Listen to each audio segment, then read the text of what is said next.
Still says 12:03 on my clock.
Welcome to Hurrdat Sports Live. Plummer, backside pressure, able to hang on to the ball. Throws to the end zone, intercepted. Panthers rush by. Thompson downfield, wide open receiver. Touchdown, Lance McCutcheon. So they go 5 wide. Flag is down on the second play of the game.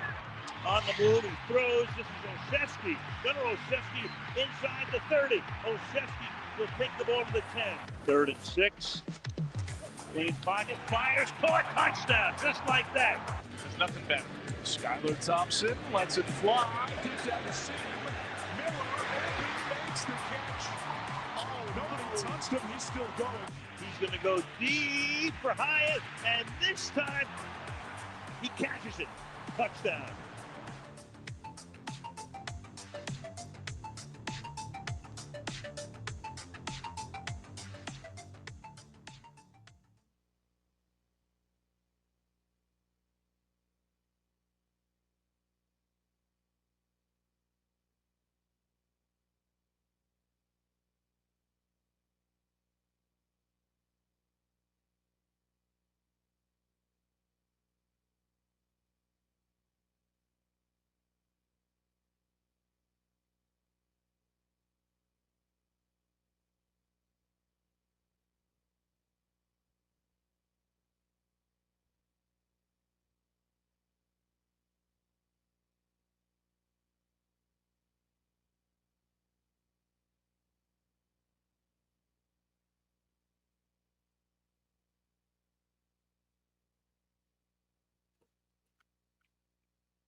Welcome to Hurrdat Sports Live.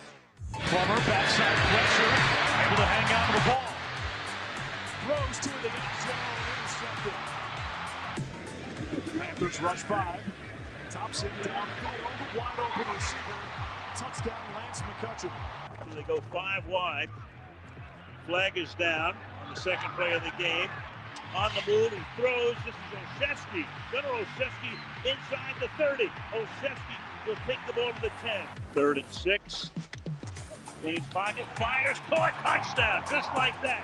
There's nothing better. Skylar Thompson lets it fly. Gives that receiver. Miller, and he makes the catch. Oh, nobody touched him. He's still going. He's going to go deep for Hyatt, and this time he catches it. Touchdown. Good morning. Welcome in to Hurrdat Sports Live, presented by Centuries Federal Credit Union. That's DB. I'm Ravi Lulla here at Hurrdat Sports Bar and Grill. What's up, DB? Oh, man. Hey, Bryce, I know. I'm so mad. It's fine. My mic was steaming. Glad I don't cuss. I know. Not necessarily. Tell you what, man. Props to the Jet folks last night. Severe, the panel, Kenny Wilhite. I told you we got to have him on. Held it down. The black shirts, you guys were great. I'm just going to tell you something. If you don't understand setup and tear down better, like host that thing and like our audio guys and production crew, host that thing in the street. I'm just saying, like, just put it back like you found it. Right? A lot of hardworking people trying to put that thing on, and you know, Severe's got to raise money, and I'm glad he uses Hurrdat, and he's in the clear. But our other guys, like, they should know.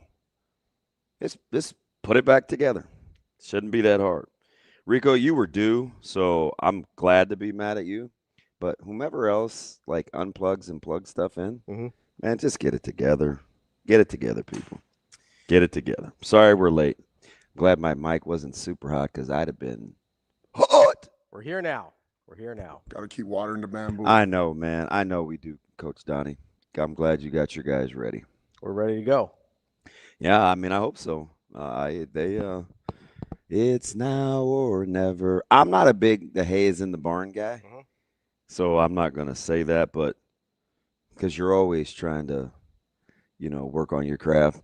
But, I mean, there won't be any new installs. I'll say your largest portion of time for improvement. There won't be any new installs coming. We're about refining and making sure that you get lined up correctly, no pre-snap penalties, making sure you know what units you're on. That stuff will be posted. Hey, red KOR. Hey, black, whatever their colors are. Mamba? No. Oh, okay. No. Not doing any Kobe? No Kobe calls? We got a defense called Kobe. Yeah? Yeah. Do you want to know what the signal You is? should call it Black Mamba. Kobe. That seems appropriate. Man, you know we're creative as all get out. No, we're good, man. A lot of football yesterday. Long day. Your boys got to get back on a normal eating schedule. Yeah, you had a eating late weird at day. night. And it's happened to me a couple times. Yeah. Gets Like away from you lately a with little the schedule and the length of days and trying to double dip and be 54 places at once, man. I am it's a fairly normal weekend. I mean, we'll roll. Today will be install. We'll treat it like a Monday. Like day one. Yeah. Okay. So it's install, game plan, like printouts, and then tomorrow we'll roll with a regular practice. Mm-hmm. I think I got to be at Channel 7. I called Knucklehead late last night. I'm like, hey, what's the weekend schedule?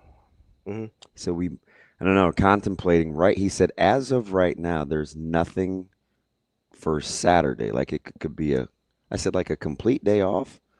He said, not going to jinx it, not going to hold my breath. Always wait for something to pop up on the old little radar. Yeah, but this little dude, he had some Micah tendencies. I said, hey, and I, we did get to eat with him last week, so I'm not going to cry, right? But I said, hey, I'm not going to ask you to drive up on your day off, man. You want to come down and anything you want me to take a look at or, help at the house, whatever.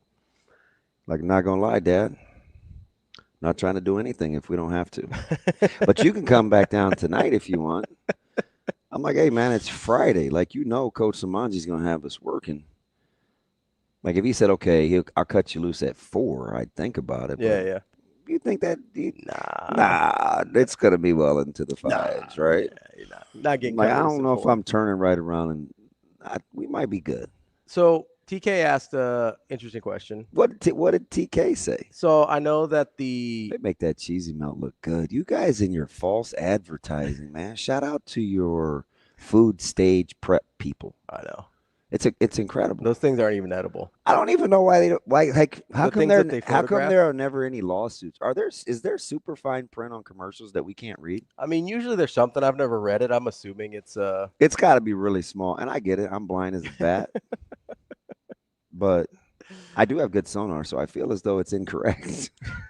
I don't think sonar has much to do with it. Yeah, sonar you feel. No, sonar is like hearing, isn't it? Yeah, sure, but you bounce the frequencies. So you feel the vibrations. Yes. Okay.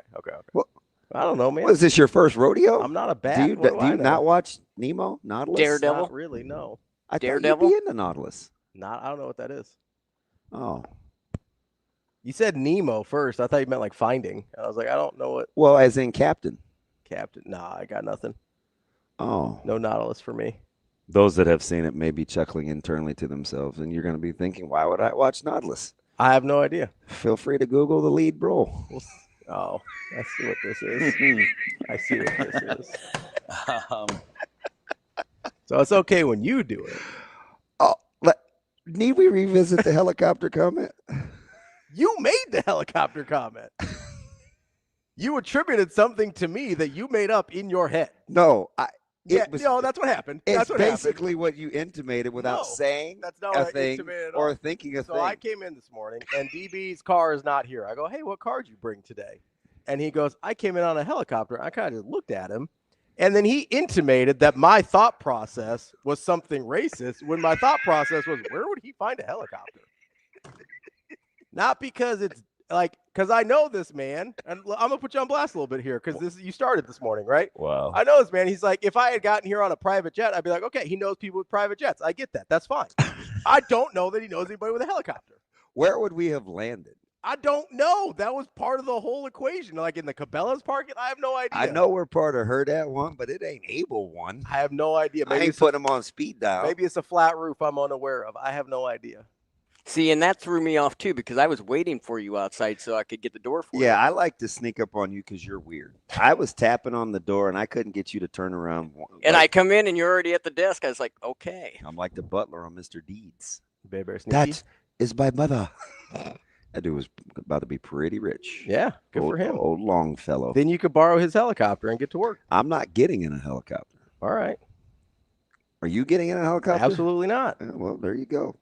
I'm not the one claiming to take one to work, though, so I don't really know what the problem is. It was the first thing I could think of. Or you could have just told me the truth. That's an option. That I parked in the back? Okay, there you go. How many times do you think it took me to find the right door? Twice. And I now know which one it is. Yeah? Yep, won't happen again. You come through the kitchen or that door? That door. Okay. Now I'm not, because I don't like I'm not even going to fake. Yeah. I have missed the wrong door and come through the kitchen. Yeah, I don't like coming through the kitchen. That door right there is very accessible. It is. And I know which one it is The kitchen isn't. You just got to finagle and maneuver. No, but then you end up all the way over there. It's a whole thing. And where is our ice? What do you mean? We don't have any ice like the last couple of days. Is it out there? It's like they It's both not- are. They're oh. both are empty. Oh, maybe they've been cleaning it. Oh, Like that- sometimes you have to empty it to like clean it all out. Oh, that wouldn't hurt. Yeah. Well, Otherwise, the ice tastes weird. well, how do you know?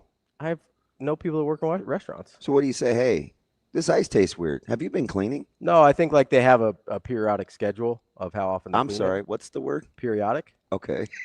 It's like over a certain In period of time. intervals. Yeah, I knew something smart was coming. Like the table. A little different, but yeah, same word. Okay, just wondering. What is Shane? I'll buy you lunch for a week if you can tell me what NaCl is. Oh, you didn't know? NaCl. Correct. Is that on the periodic table? It is it's- not. It's combined of two things on the periodic table. Yeah, but if I told him H2O, he would know. Yeah, I'm just saying. He asked if it was, Where's that water? He asked if it Yeah, was both of those specifically elements are on the, as you guys say, periodic table. periodic. Yeah, let's just let's work on. Let's practice our enunciation. You're not vibing. Rico's got you all sorts of hot.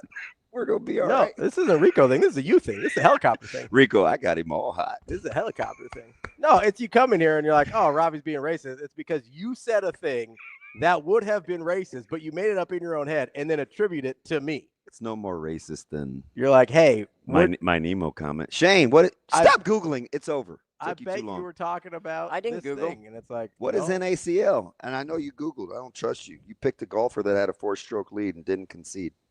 I'm going to say it's one of your dime packages. What is our?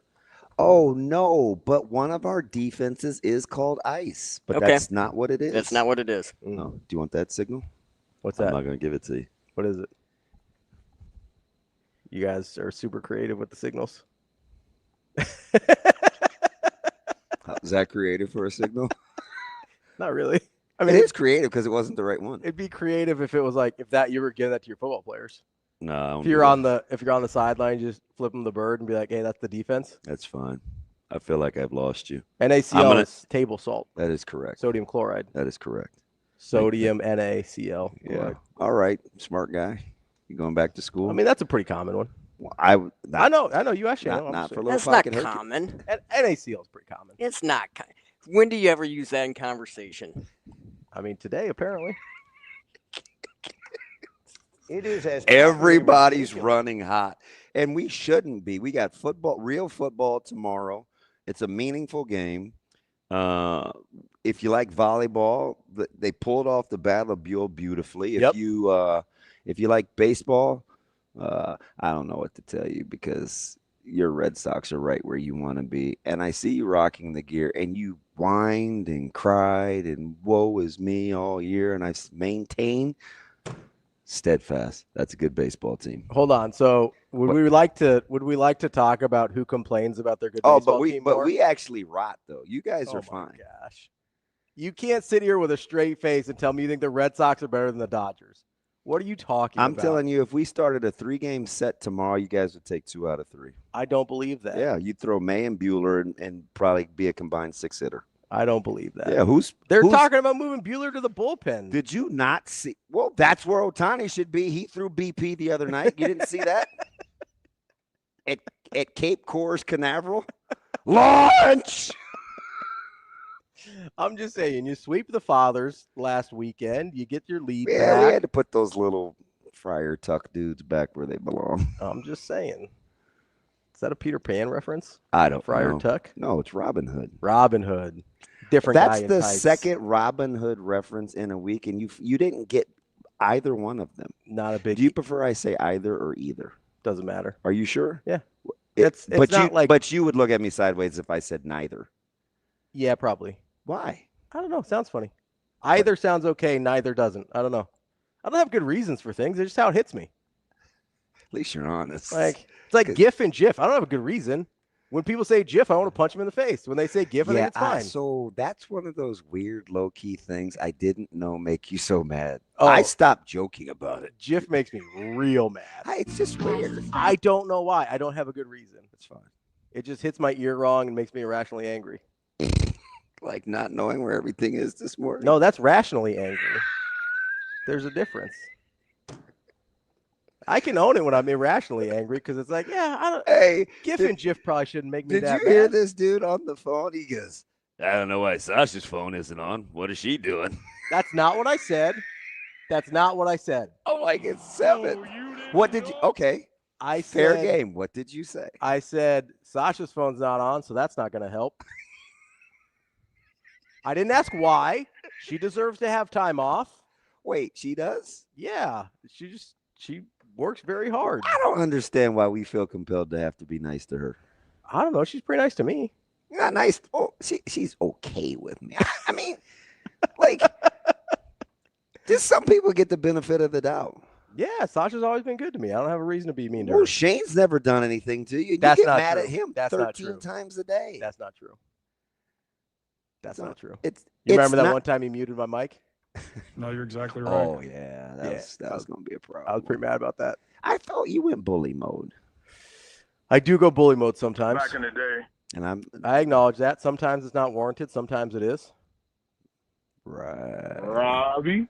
Sometimes it is. Hey, who's that? That was Out of breath, Brian. Ravi. The other day when he was trying, I don't remember what he was trying to tell me, but he was wrong. Oh, speaking of which, guess who hit me up the other day? Who? Do you remember? Ravi. You remember my man Shane? You remember Tim, right? Tim Miles? No, Tim Harvey. Where the one day I infamously asked, could I put my cooking thermometer in the lawn when I wanted to know when to seed my yard? Yeah. And he called with jokes, and then we got into like Mhm. soaps and brushing your teeth in the shower, and he and Severe would go round and round. So he hit me with a DM and he with a new soap, Mhm. and he's like, "Thank me later." Okay. And I was like, because it's an inside joke, right? He's big scented soap guy, liquid soap versus bar soap, and You're a big I was Irish like, Spring guy.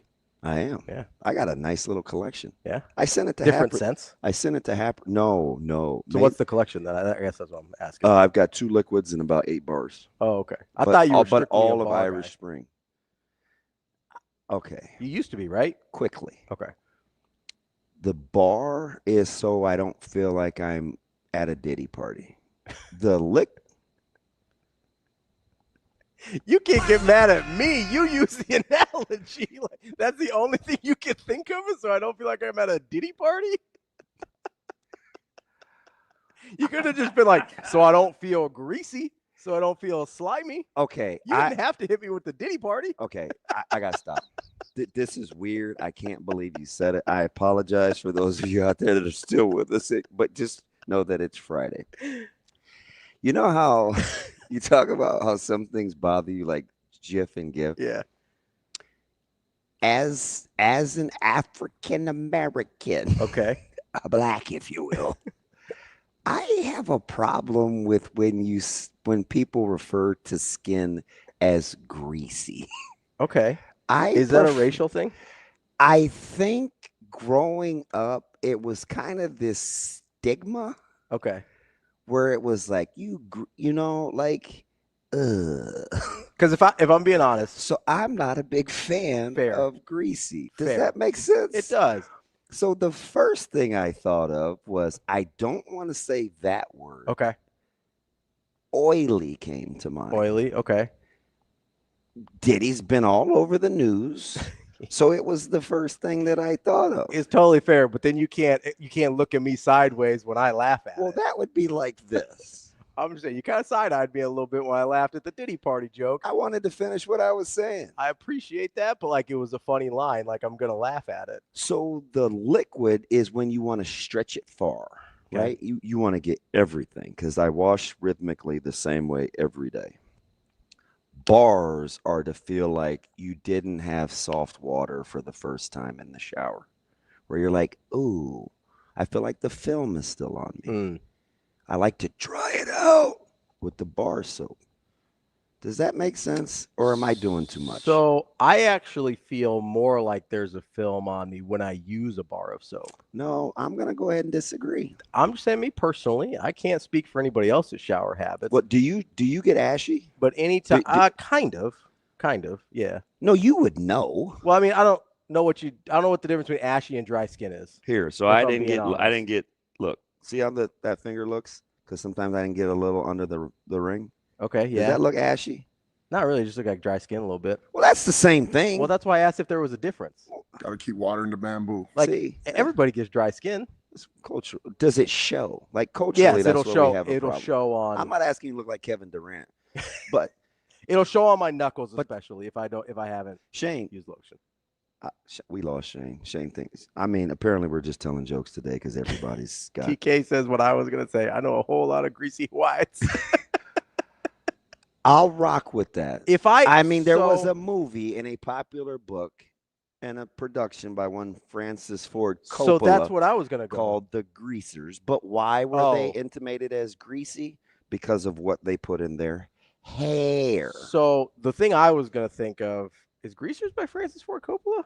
I mean, he did the movie, right? Didn't Coppola do The Outsider, Shane? I believe so, yes. Okay, I was not aware.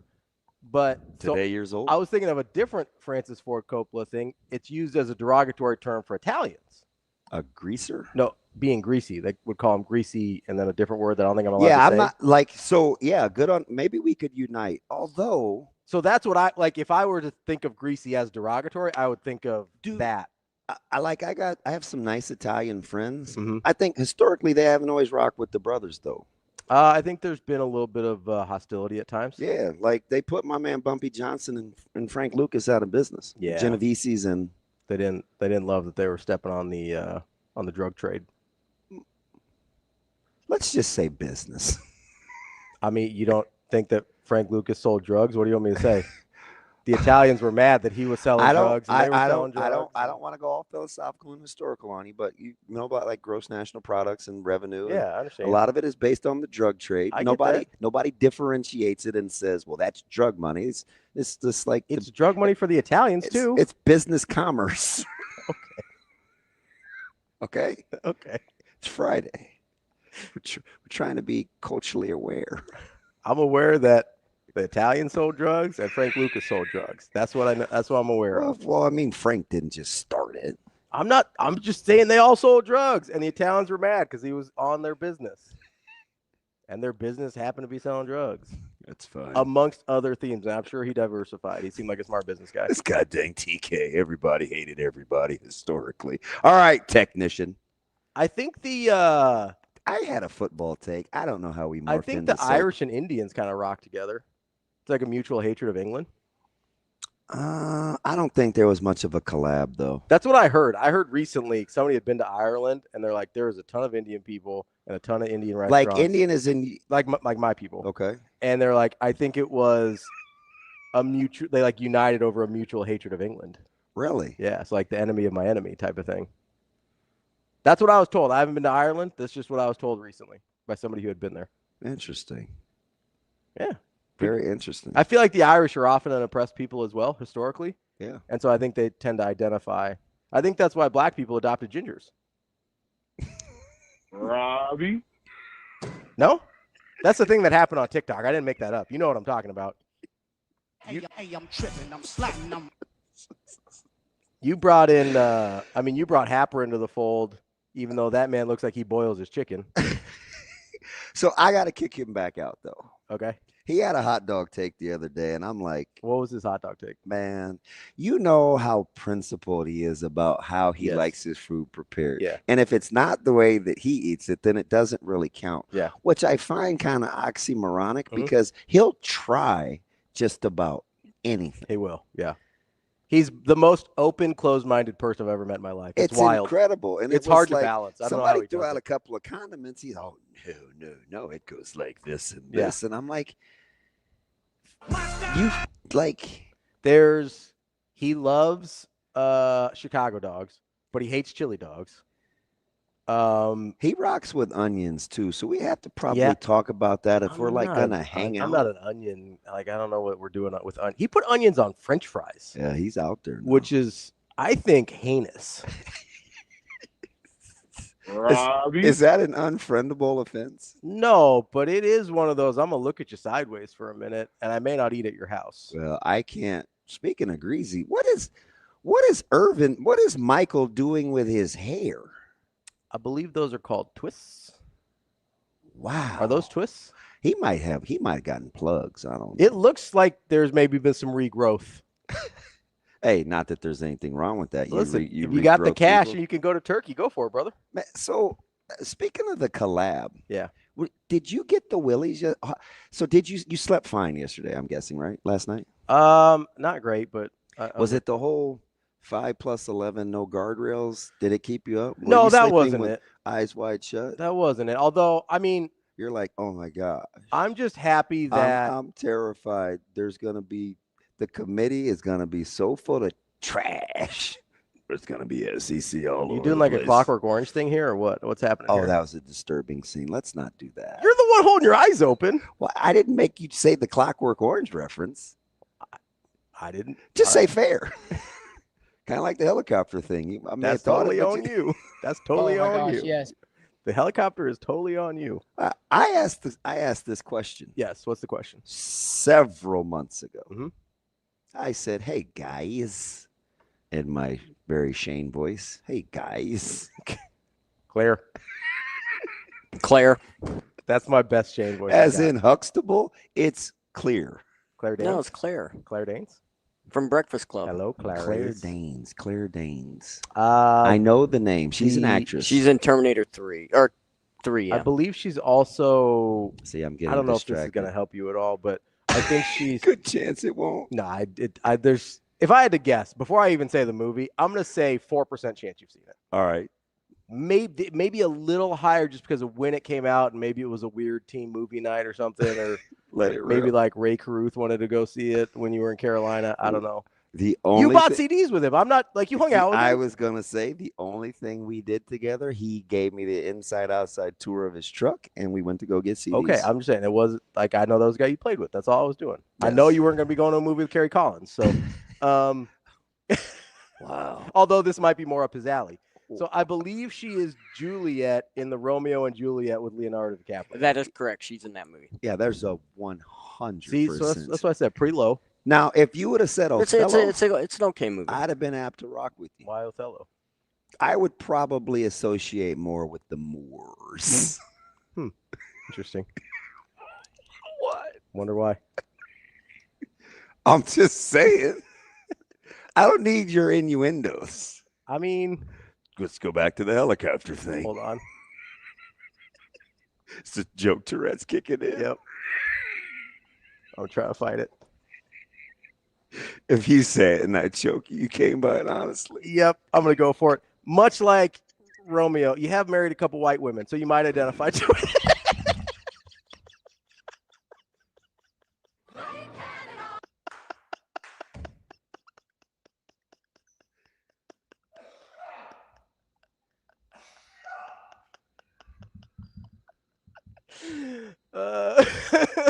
Yeah, that one was worth it. Hey, I have two. You seem very hurt right now. You're gonna. I mean, between the two of us, we've married 4 white women. Like, I mean, that's uncanny. I don't know, man. That's kind of pushing it. My bad. I might need some help. Who says that? My bad. Just thought you and Romeo might have a little in common. That's all. I mean, you really gave that thought and then let her rip? I thought it'd be worth it. I feel like it was. This dude was like Nomar Garcia Parra in the batter's box. Just prepping that thing up and was like, yeah, I'm going to let it hum. Wow. Big Nomar guy. That's what we're on? I'm sorry. No, you're not. Not really. I feel like it landed, and I'm pretty happy about it. Oh, my God. I could crush your larynx. Like, who says that? Coming up on the show today, we got Tim Verghese at 8 o'clock. Man, I can't even get to 5+11. Probably got a joke in there, too. We got Mike Sautter at 9. Incredible. And Matt Vrzal at 9:45. I can only imagine how that interview is going to go today. I hate that dude too. He hadn't even said anything. Wow, that's what we're on. That's my bad.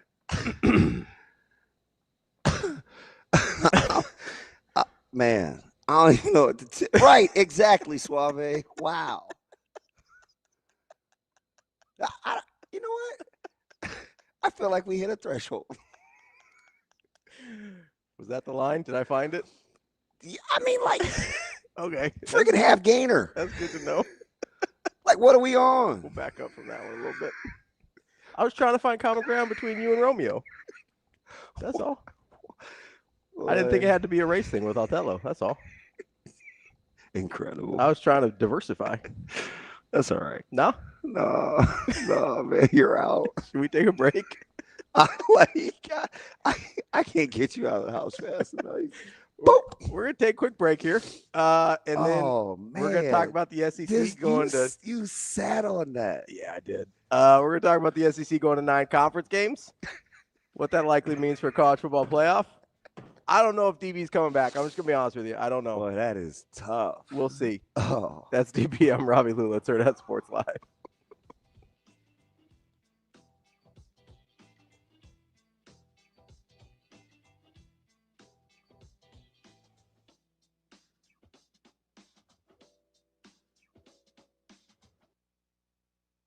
Carter, coming off his surgery that he had in January, is moving around really, really well right now. Just every day, he's still, we talk about all. He's still been in less than 200 or 50 double teams in his lifetime. So just getting used to play in the box in that area, all the receiver stuff, route running things. That comes with ease for him. He's really athletic and has some great traits and can be a mismatch out there. Where he is there is good. We just have to get the physical component for his game to catch up, to everybody else. Heinrich, from spring to now, is a total different tight end. I'm really proud of the steps that he's taken from the spring to the summer camp, from week 1 to week 2, from week 2 to week 3. He's working at it. He's getting more comfortable playing the physical nature of the position, and look forward to seeing what he does this season moving forward, because he's just going to keep getting better and better. He's got a lot of upside.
Let's go all the way back to when you decided, hey, I'm going to sign up to be a big sister, because I know that's always something you're looking for, more mentors all the time. Absolutely. I think a lot of people sometimes get maybe a little overwhelmed with the idea. They think they're not qualified. Like, at what point were you just like, you know what, I'm going to do this?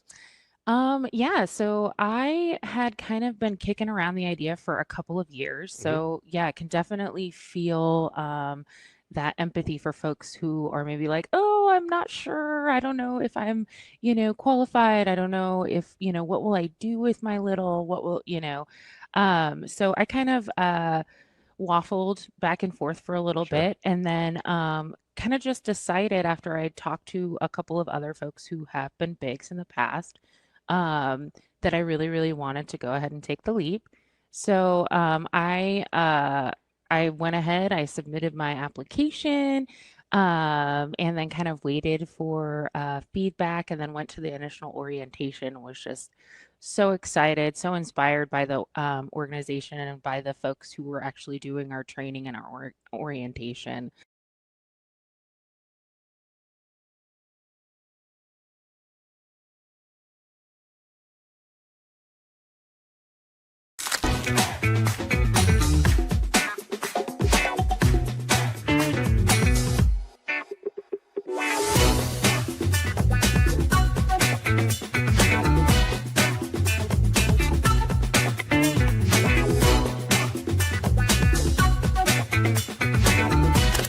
When did you know football was your sport? If I'm being honest, I was probably a freshman in high school because I was just too scared to get hit in middle school. Like I played defensive end in 7th and 8th grade, so I couldn't tell you how many times I would come home from games and my parents were telling me how soft I was, or I wasn't making like plays just because I was ducking out of the way. But in freshman year, and that's kind of really when I started playing quarterback as well.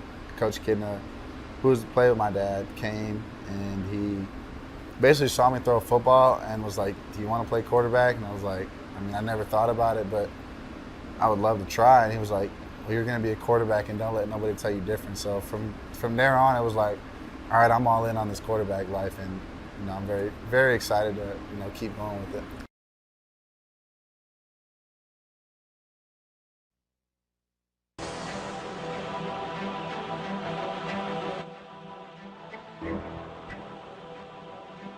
You're listening to Hurrdat Sports Live. But you know what? That's Nebraska. Good people, blue-collar people, tough people that like football played a certain way. I see that Eagles jersey. And when people say to me, what's it like being the head coach of Nebraska? Like in Philly, like if you wear a Giants jersey, like you might as well be dead. Like it's a Eagles town. It's a one-team town. That's what it's like here. And so there is no Nebraska State, Nebraska Tech. And so it's been amazing to be here, but I think that's part of it, man. It's just like, we know what we have here, and I want you guys to know what we have here. And then also, like I said before, man, I got nothing to lose. This is my 4th head coaching job. When the time comes, I'm going to go back to Cape May, sell flip-flops, and sit on the beach. So I don't have to be politically correct in terms of like saying what people want me to hear about football. I can speak the truth, because that's how we move the game forward, is telling the real stories behind this game of football. We're back here on Hurrdat Sports Live. That's DB. I'm Ravi Lulla. We're presented by Centris Federal Credit Union. Believe it or not, DB did return for a second segment of the show today, which I'm appreciative for. I did have to leave the door cracked, though. It was nice to get some fresh air. Yeah, no, that's probably good. It's it's probably necessary. Appreciate you returning for us today. You all right? I'm good. So I'm good. We got that. Sometimes you just got to take it on the chin. I felt like I should have just. I'll be honest. So that was. I don't know if that was totally on me. I think you stepped on my lead foot. I couldn't get out of the way. No. You got to. I saw it coming too. You got to parry those shots. If you can't move the head, you got to I parry. just roll with it. Pow. I'll be honest. It's kind of one of those things where I'm not going to blame it on you, because that was totally on me. But I do feel like the helicopter thing got us off to a rough start this morning. Nobody even knows what I said. No, I reenacted it for you. Mostly. Yeah, you left out what I actually said. Yeah, because I was trying not to get you fired. It's actually what I get for the Nemo reference. Yeah. Did you look at the lead character? I haven't, because I already know. I already know. It's fine. I already know. Must be Friday. Don't forget, if you're in the car, like some of our listeners were, and we're having a hard time staying on the road there, much like we did the first segment, make sure you got that seatbelt fastened and make it click. It prevents injuries and saves lives when your favorite show makes you lose control a little bit. This message brought to you by the NDOT Highway Safety Office. So we got that clip from Coach Rhule on his podcast. I am pro him doing the podcast. I'll be honest, I didn't love the first episode. Yeah, I think that's probably the general consensus, right? Yeah. But they're not all going to be like that, and I think it's much like anything we do, except for us. At some point, you'll settle in. Probably, right? yeah. You'll get some chemistry, and it's always going to be different. And I think for him, I'm willing. Like I'm willing to give some grace because I think he's got to grow into it. Yeah, it wasn't that so much. I don't think I'm a John Gordon guy. No, I get it. I don't think I am. He doesn't strike me right. I don't know what it is. He doesn't sit with me right. No, I understand. But the key thing. Yeah. The whole key thing. I had some fantastic conversations, and there's a lot of people that disagree with me. And one of the guys that I like a ton, and he didn't give me permission, so I'm not going to say his name. But I felt like this was interesting because it got me to think, right? He said, he came back and he said, I watched it. I hated it. And what it said to me is, this is a tool for the Matt Rhule brand. It was a TV audition tape that I'm convinced that if he has any success here, he'll be out of the building and lead towards something long term, like a stepping stone, if you will. And I'll keep it a buck. I responded. I said, you know what's funny about you saying that is one of the things that I felt like he felt like was important to him.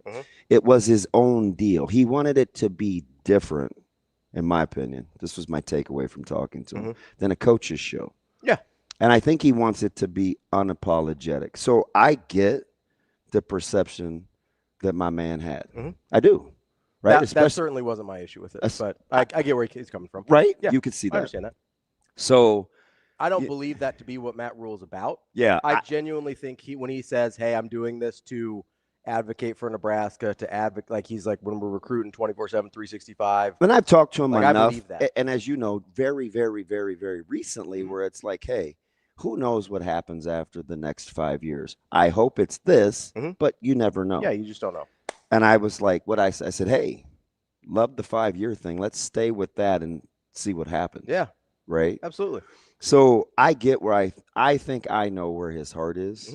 So I'm willing to give a little more grace. But I do want to recognize that if not everybody has that vantage point, I get it. Then I understand where it landed. Yeah. No, right? I definitely do. That certainly wasn't my issue with it, but I get where that So let me tell you the second part of his reply. He said, I'll just say this. Either he is a complete unicorn, unlike any other successful coach at an elite level, or he'll never achieve that level of success because he's in a ton of he's being pulled in a ton of directions. Osborne, Saban, Kirby, Paterno, Dabo, Snyder, Urban, heck, even Fleck or Ferentz or Campbell. They would never create a distraction or take time that forces away from their one job. Just because it's got a positive vibe and isn't self-destructive doesn't mean it's an unnecessary distraction. Maybe it's not near as bad as the big Golden Tee Gate or Gate 25, but still. Sure. Understood. Yeah. Understood. I'm just telling you, that's not the vibe that I get. I think it's a lot about what I talked about yesterday in terms of branding Nebraska football as something viable that he can go back and later say, hey, look, you're into branding. I don't love this realm of social media and presence, but if this is part of where we have to evolve, let me help. Let me get out in front of this, at least while I can. Yeah, that's kind of how I look at it. I agree. That's how I took it from, obviously, I don't know him personally well, but from everything that we've seen, everything that he's done since he's been here and everything that he's told us, I believe him when he says this is advocating for Nebraska, right? I think it doesn't have to be a distraction if you look at it. Again, we talked about a narrow scope versus a wide scope yesterday, right? If you widen your scope a little bit and say, okay, does this maybe take an hour away from prep time during a game week? Maybe not. I have any sort of disillusionment that you're game prepping for 20 hours a day, 7 days a week. Like, there's other things you do throughout your day, right? Yeah. So I have no disillusionment. I don't have a problem with the fact that he works out. I don't have a problem with the fact that he has to recruit during that time period. I look at this, and I think he looks at this as part of his job to make Nebraska appealing on a national scale. That is good for the program. So it's not a distraction in my mind. But that doesn't mean that I'm right? Like, maybe it is a distraction at some point. Maybe it's not. Obviously, this one was recorded before the season because John Gordon was here 2 weeks ago. 2 weeks ago, right? So obviously, this was not a distraction in season. And I understand this is going to land way different if they win a lot this year versus if they don't, right? We're gonna be way cooler with it if I'm right on their record than we are if the pessimists are right on their record, right? Like, they go 7-5 this year, the podcast is going to be an issue. If they go 10-2, no, it's going to be an issue to some fans. It's not actually an issue. It's going to be perceived as an issue. If they go 10-2, nobody's going to care. I mean, even the outward profession of that gives me the willies because you You still understand are what I'm letting. saying, though. I do, man, but you let people off the hook for being ignorant to the fact that those two things don't have to coalesce. They don't have to go together. I understand. We make it go together because it fits our narrative. That does not make it right. So if you're going to say that, then say all the rest of that too. So we're not empowering stupidity, because if we're going to recognize it, I mean, feel free to disagree with me, but I just don't like that stance because it doesn't promote any sort of growth. It's like, oh, well, that's going to be, it's too easy of low hanging fruit, and it's not right. Like, it's an incorrect assumption. I agree that it's not right. That's why I started with the widening the scope thing. I understand. I don't believe that to be true. I believe this to be a positive thing for the program. Whether you think it's a positive or negative isn't the issue, though. It's how we try to associate cause and effect based on our vantage point. I don't think this podcast will have anything to do with them winning or losing football games this year. Let's rock with that. That is, I believe that to be true, and I would die on that. Hey, is a coach's show distracting? Well, no, because you're talking about the games. Are you? I'm guessing that would be. Are you? Some of them are. A lot of them will like breakdown plays. Yeah, go back and check out old Devaney and T.O. on their coach's show. Yeah. No, I get it. I don't think any of it's distracting. I mean, Bob Devaney was hosting a gambling show.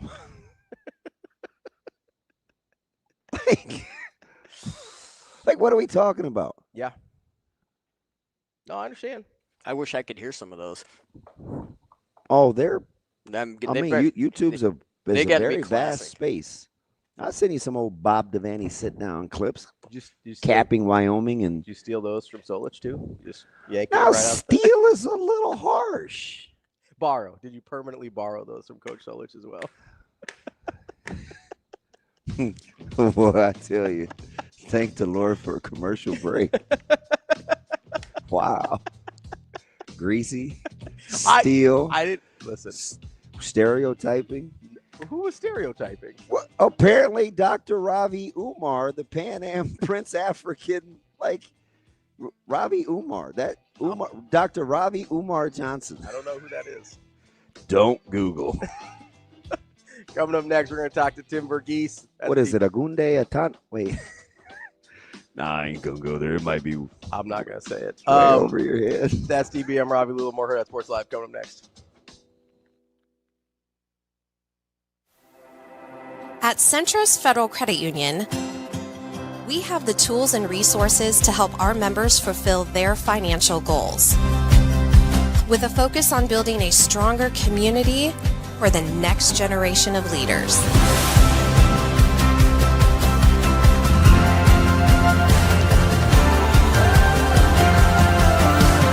Centris Federal Credit Union. We are where you are.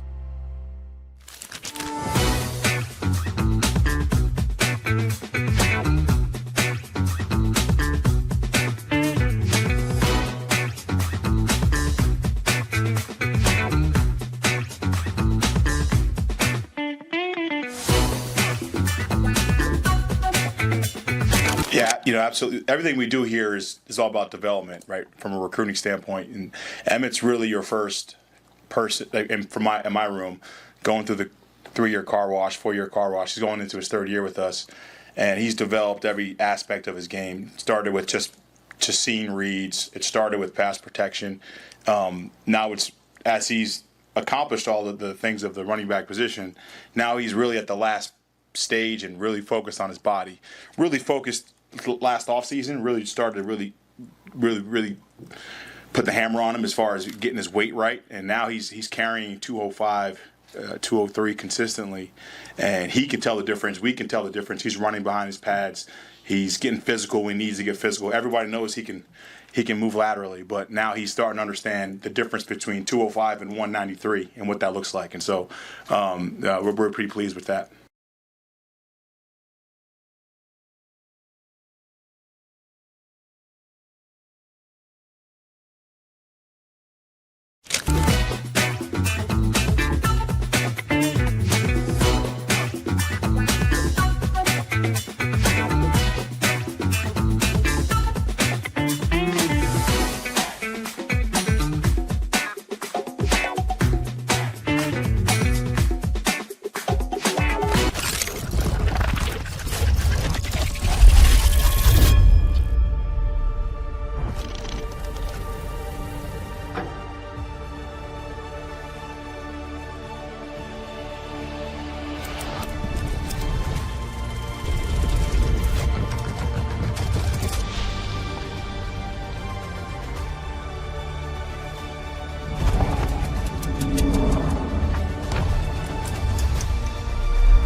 You're listening to Hurrdat Sports Live. Yeah, there's some mornings, man, when I get up and I'm like, I'll put on like David Goggins. I'll put on Jocko Willing. I'll put on these motivational guys, right? And like, they're not like sitting on their couch just saying, hey guys, take a recovery today and feel good about yourself. And that's how you be great. Like, they're running 200 miles. They're talking about extreme ownership. Like, somewhere along the way, we started thinking that hard work was punishment. Like, somewhere along the way, like, we started saying, like, something, injured guys here for us to practice. Go all the way back to Temple, man. Like, no one just sits around and watches. Like, we go over, we're going to get a workout in. I tell our guys all the time, man, like, there's people paying $69.99 to go down to the local, what do you call it, CrossFit? Go to the CrossFit thing and do the same things you guys are doing. Like, let's not be embarrassed or scared to work hard. Like, the only way you can win on North Broad Street at Temple, the only way you can win coming out here to Lincoln, playing in the Big Ten, I got to go to Penn State, I got to go to UCLA, we got to fly all over the country, is to get a bunch of dudes like the guys you mentioned, Dion Dawkins, Tyler Matakevich. Both guys went to prep school and had no scholarships. No scholarships. And guess what? They're now, Dion's 42nd in the NFL in terms of best players in the league. And that's not me. That's just the work that they put in. And so, man, we want to celebrate work. And I tell you, I love watching those guys as they move on and they dominate. And you like our guys here because this is a cold place in the winter. There's wind blowing. We go outside. We practice the old school way. And you know what? We're getting better and better and better. We'll see how good we are this year, though.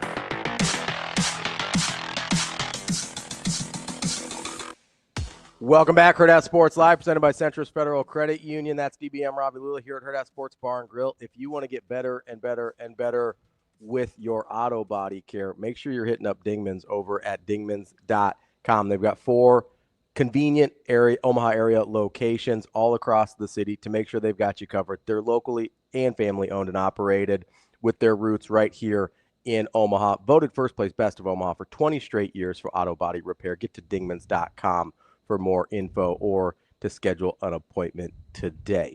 We are waiting on our guy, Tim Verghese, here from inside Nebraska. I will say a couple people asked me in the chat about I didn't dislike the whole episode. Like, there were some things that he said that I really appreciated. He was talking about. I think people are misconstruing what you didn't like either. Yes, yeah. It wasn't about the podcast. I like the idea of the podcast. There was a part where he was talking about sort of the fear that young people have. And I really resonated with that. Yeah, I was rocking. That's something that I've had in my own life. Like, I like the fear of failure and like the anxiety that comes with it and all those things. Like, I thought that was a really important thing to talk about. I don't love John Gordon. And I don't have a ton of experience with him, just in what I have seen from him, a little bit what I've read from him.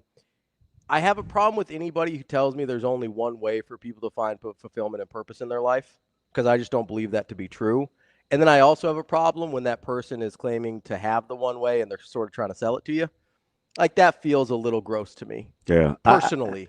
I think Lance brings up a good point. We got a lot of Lances. I think we're just going to go with LC here. Yeah. Who I've talked to almost probably for years, mostly through DMs, but I get a good sense of the fact of his philosophy in terms of positivity. I think I get the sense in his life he's either a team builder or a coach builder, or he strategizes with businesses on healthy mindsets, because that's kind of where he and I originally connected. And he brings up an interesting point that I think that Coach Rhule is going to continue to reinforce. He said, too many people have profited financially off of the negativity and despair. Their time is over. I think one of the things of one of his missions is to openly combat the perceptions or misconceptions of Nebraska football as a brand.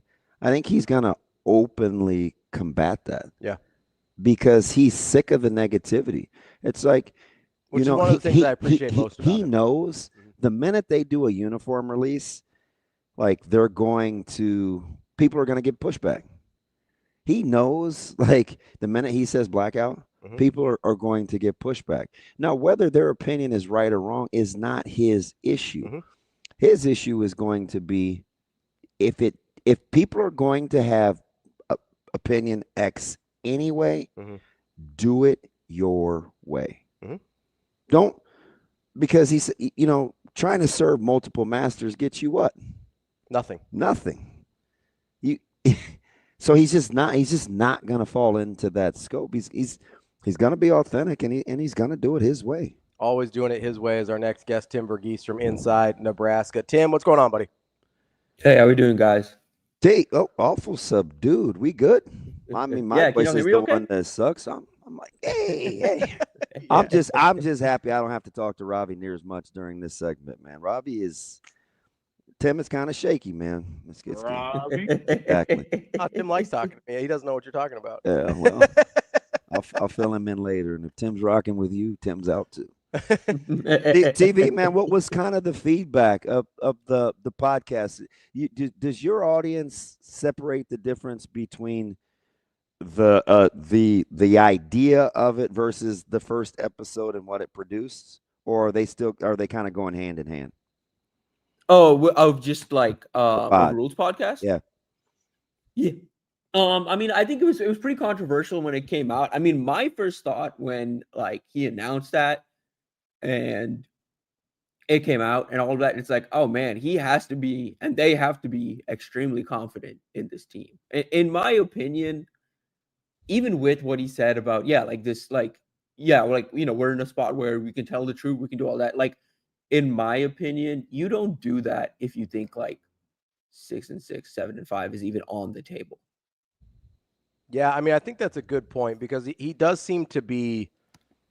I don't think. I mean, we said this earlier, but I don't think doing the podcast, not doing the podcast, has anything to do with leading to wins and losses, right? But I do think he's also very aware of how it'll be perceived if they don't win.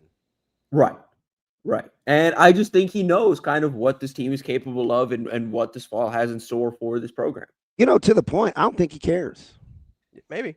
I don't. That's fair. Yeah. And kind of just listening and then knowing his personality, I don't think he's being outcome based to project his next move or what his behavior is going to be.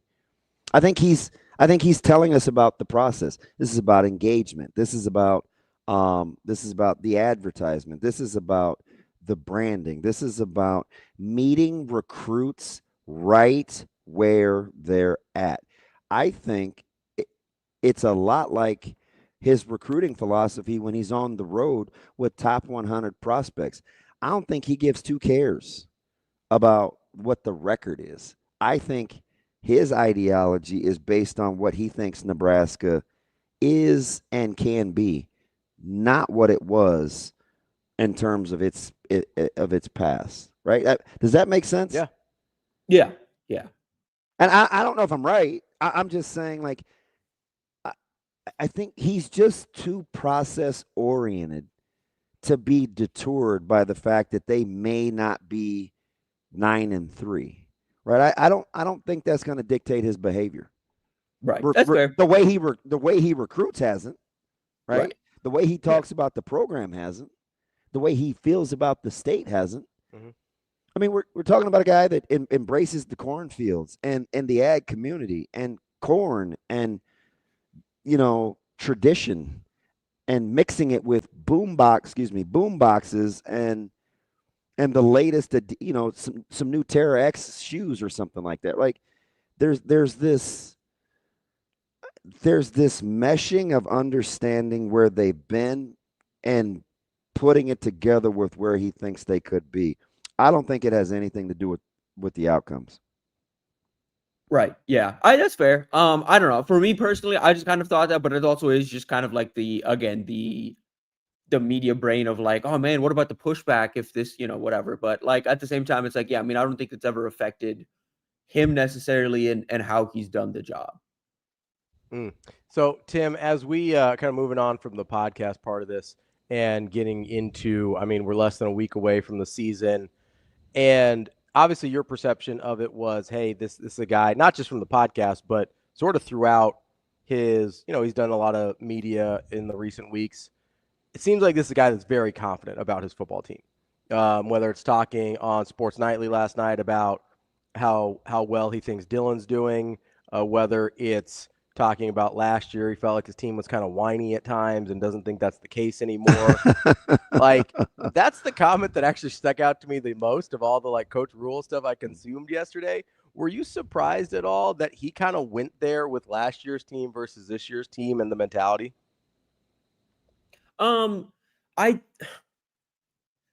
Not necessarily. I just think it's kind of like, again, it's how he gauges like progress, you know, and it is just kind of this like, hey, how often are we getting back talk to things? How much are we getting pushback on things? How much buy-in are we getting? I think especially when you look at some of the guys they lost in the transfer portal and not necessarily to the draft, but just to graduation and moving on. Like, yeah, I do think in general, I think, and then you look at who they lost, who they added in the transfer portal, who they really kept around, who stepped up as leaders. I think in general, I mean, I think you can notice that. I mean, again, talking to this team, I think you notice like further entrenched in the culture than they were even a year ago. And I thought last year, I was like, okay, hey, yeah, this team is really starting to buy into the culture. I think it's really starting to get there.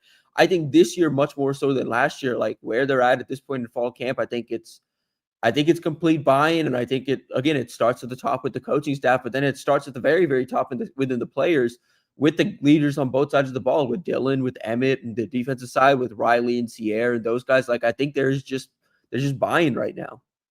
So, Tim, how much of it do you think matters that whatever he currently says, he's pretty sure that that's not the first time whomever he's talking about has heard it, right? You just get the sense his level of communication, he's not telling us anything last night on Husker Sports Nightly that team was not aware of last year or this team hasn't heard for the first time this year in terms of the comparison and his communication style. You think that's a fair assumption? I think it's a very fair assumption. I think again, and I know this for the most part. Again, I don't know. I don't think it's a thing across the team. I don't talk to everybody on the team. But for the most part, I mean, I feel like the staff is pretty straight up, pretty transparent with where guys stand and where teams stand. You know, like I mean, I feel like expectations for last year and the year before were all pretty realistic. I think they have an idea of again what this team wants to be. I think again, it's been a lot of just getting guys to buy into the long-term plan. I think it not started, but I think you really started to see that come through with, you know, Riley Van Poppel's decision to redshirt. I think that it showed kind of complete buy-in in the long-term outcome and the long-term, you know, kind of growth and development of this program. So I think it's little things like that that I look for, but in general, like, yeah, I think there's been just generally like, and David, you know this as well. Like, I think there's been generally transparency with the players and the people around those players about where they stand and kind of what needs to improve for those guys to either see the field or for them to kind of see more snaps or whatever. Tim, as you kind of, I don't know if you saw this yesterday, Avery Howard did a one-on-one with Dylan. And one of the things that he said that really stuck out to me, and kind of talking about buy-in and sort of the struggle that they're asked to go through, is how much he struggled physically with when he got onto campus and getting through workouts and things like that, and just how challenging it was last year, you know, to get through the season as first year true freshman starting quarterback. And I actually think it's really positive that when guys go through struggles early and can come out the other end, right? Like, I think that's a really positive thing. So I guess my question would be for guys like, and I know you're a big DJ Lagway guy. I know like Archie Manning is a guy that hasn't really gone through the struggle that yet. we know of. That, yeah, at least on the field, right? On the field, hasn't really had the opportunity to go through the struggle yet. DJ Lagway has a lot of success early. As you're kind of evaluating guys coming out of high school, going through college, and sort of their progression, have you noticed any like tangible, even anecdotal benefit of like, hey, this guy struggled early and got through it, and he ended up better on the other side? Like maybe the fact that Trey Taylor's not racking up double-digit wins every time out in high school, right? Like, right. I think that's a good thing for Trey. I think that's a very good thing for Trey. I think it adds a chip to his shoulder, and I think it shows him, again, like tangible improvement. Also shows you where the kid's at. I mean, I've talked to the kid plenty. I mean, this offseason, we did 2027 rankings, and a lot of fans were like, oh, well, you know, and also On Three and Rivals merged, so there was a merging of the rankings. So Trey slipped a bit for us, but he's still like the number 5 quarterback in the country. But, you know, he's, I think, right in the 80s now in terms of total ranking. I've already talked to Trey. I talked to Trey before that because I kind of knew what was coming.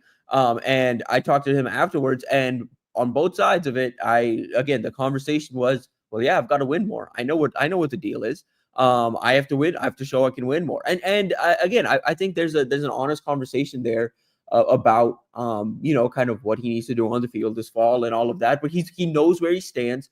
And he can be honest with himself, and he can be honest with the situation. So yeah, I'm excited to see how Trey attacks, you know, this fall after some of the setbacks. But in general, yeah, I think it's good, especially at the quarterback position. I think one experience and two struggles does make the quarterback. And you know, like, you know, I think there's a lot of speculation right now on what Arch Manning is going to do after this year. There's stats out there, and the Manning family is very, very serious about the stats. In general, I think a lot of these top quarterbacks that have NFL pedigree are serious about these statistics, about the benefits of starting 2+ seasons at the college level, like having that starting experience, playing those games, doing all those things. We're seeing the downside of it with Anthony Richardson right now having lost a job. One, I'm just in general anecdotally saying, I do think unless it's like the Colts or the Saints at the very top of the draft, I think Arch is coming back for 26.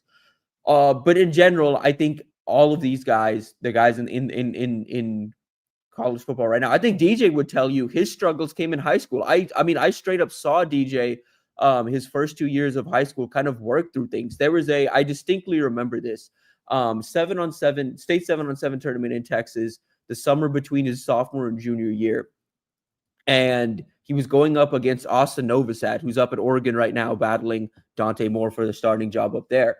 And Novosad's a year older. Novosad is like, kind of on the rise. And we're like, this is the opportunity to watch a rising quarterback in Lagway. And Novosad who's really starting to rise and put his name on some radars. And I thought Novosad performed exceptionally. And with Lagway, it was like, oh man, like, okay, well, his feet look better, but what's going on with his upper body? And then there were certain drives where it's like, oh, well, his upper body look better. What's going on there? We talked to him afterwards, and he said, yeah, so me and my trainer, we've really been working on sharpening, my upper body mechanics. And so as a result, my lower body mechanics slip sometimes because I'm really kind of working on the upper body. And when I'm doing that, it's just there's a lot of mentally going on with him right now. And so I was like, oh, well, that justifies your performance this entire weekend. And I've essentially wrote all that whole weekend off to, I'm going to take the bright spots of this and I'm going to dump the bad parts of this because I know he's working on technique. And that factored into evaluation. And you saw all of it really come together as a senior. That's like the high school level of it, of like struggling early and then making the jump. Dylan didn't really have that in high school because he came into high school and kind of like, what was kind of having that journey at Burleson, then moved over to Chandler and kind of stepped in and had success there. And then the same thing at Buford. So like he was already further ahead than a lot of the high school quarterbacks to the same level. So for him, the adjustment wasn't going to happen till college. At a bigger picture, if you zoom out and you look at like, is this necessary for quarterbacks? I mean, we saw what Bo Nix did at Auburn and what happened at Oregon.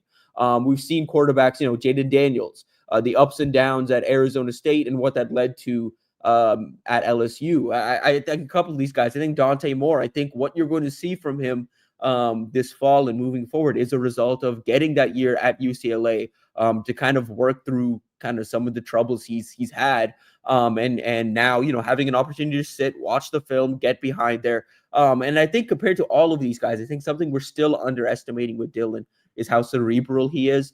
And again, when we talk about struggles, how much relative it is to other people, where others are still working technique, others are still working through minor things. For Dylan, it's like, okay, how can I process this like an NFL quarterback as a freshman in college? Like, that's the difference. Yeah, it's just fascinating. And I apologize ahead of time for always looking at the like the mental and the emotional aspect. I can't state enough how I think it's important. If you want to give something, you have to have received it first, right? So if Dylan wants to impart wisdom on going through the struggle, you clearly have to go through it, right? And the self-awareness that he shows to be able to talk about what he went through in year one was something that you're not going to get when you move to high schools within a year. And then you go from Chandler to Buford. Because if we're being 100% honest with ourselves, some of the reservations we had about Dylan was the fact it was presenting this perception, because I don't really know why each move happened, but it was, well, it must have been this, so he's doing this, or it must have been like this at this place, so he's going here now. And whether that's true or not, the key is that he's self-aware enough now to talk and pinpoint what he went through, what it felt like, and what you have to do to not feel like that again, right? Like I just, and the reason that resonates with me, because I don't know really any successful people over time that haven't been through that, where if I'm at Stewart and I'm really, really good coming out of Mount Carmel and I want to leave school, what am I drawing on that's going to keep me in school to not leave? Or if I'm Lawrence Pete and I'm struggling and I want to leave school, if I'm Tommy Frazier and I'm homesick and I want to leave school, what am I drawing on that keeps me?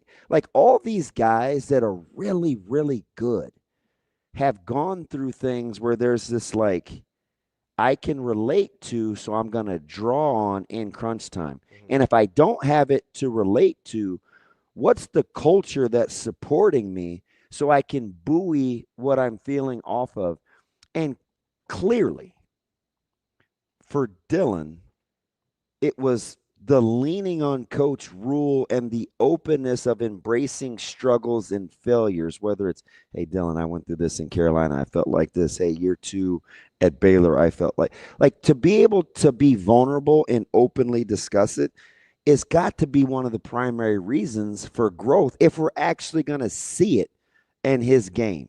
Are you tracking with me there, Tim? Yes, 100%. And you brought up a good point about the high school situation and his background. Like, I do kind of wonder a little bit when you mentioned, kind of the struggles through like winter workouts and all of that. Yeah, nothing in high school for the most part is going to replicate those college workouts. But I wonder how much of it was struggles because, when everyone else is kind of going through those boot camps or whatever, he's moving schools because that happened 3 times in high school. Like how many times was it where like, either he missed it or he was enrolling at the same time as or whatever. And it's also, again, he's the 5-star quarterback. By the time he got to Chandler and by the time he got to Buford, for better or worse, I do think Dylan's a competitor and was obviously in the mud with the guys. But like, I don't know, the coaching staff's like, hey, you're getting thrown into Matt Rhules at Buford High School with everyone else. You know what I mean? I don't think that was necessarily happening. Talking with Tim Verghese from inside Nebraska. Tim, as we kind of shift gears here a little bit, obviously, I don't think Torrey Pittman had committed yet by the time we talked to you last week. I think that happened right after we were on the air. But what I did want to ask is what you thought about the timing of that, how that went down in terms of what you expected his recruitment to look like versus him ending up committing reasonably early. Yeah.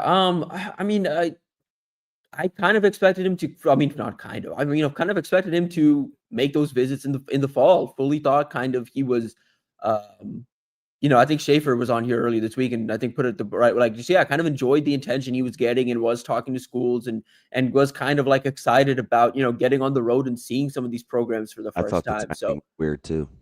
Yeah. So I think it says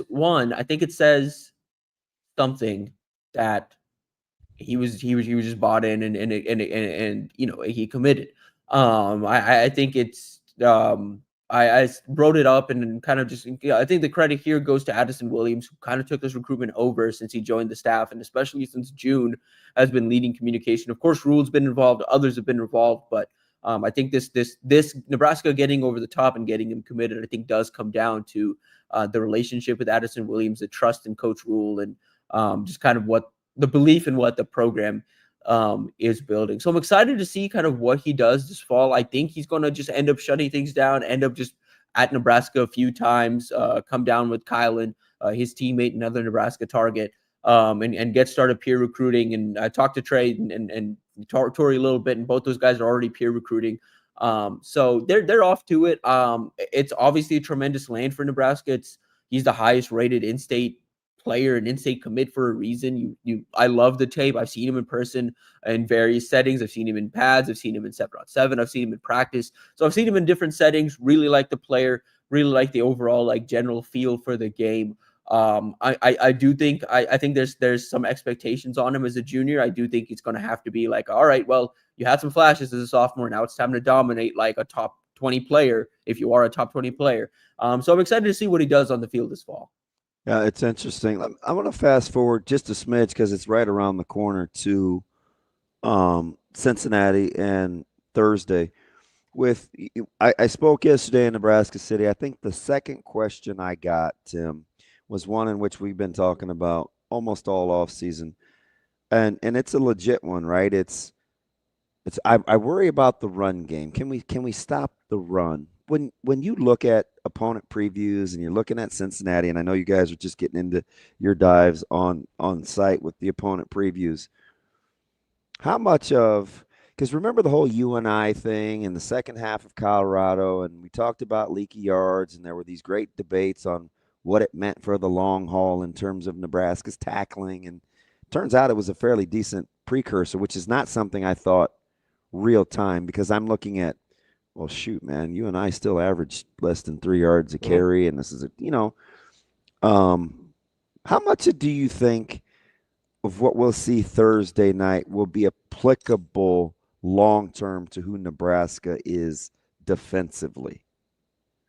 I think the closer we get to the game, I really kind of did a deep dive yesterday, or deep-ish dive. I'm really going to get into it over the weekend, but kind of a deep dive on them over the weekend or yesterday. And specifically with the offense, I think there's some questions on the line. I think that this is a unit that compared to last year, They had some continuity. They no longer have that continuity. They spend in the portal. They feel generally good about one big portal addition. And so I think their line's a bit of a question. So I think both sides kind of enter that game with that offensive line, defensive line question.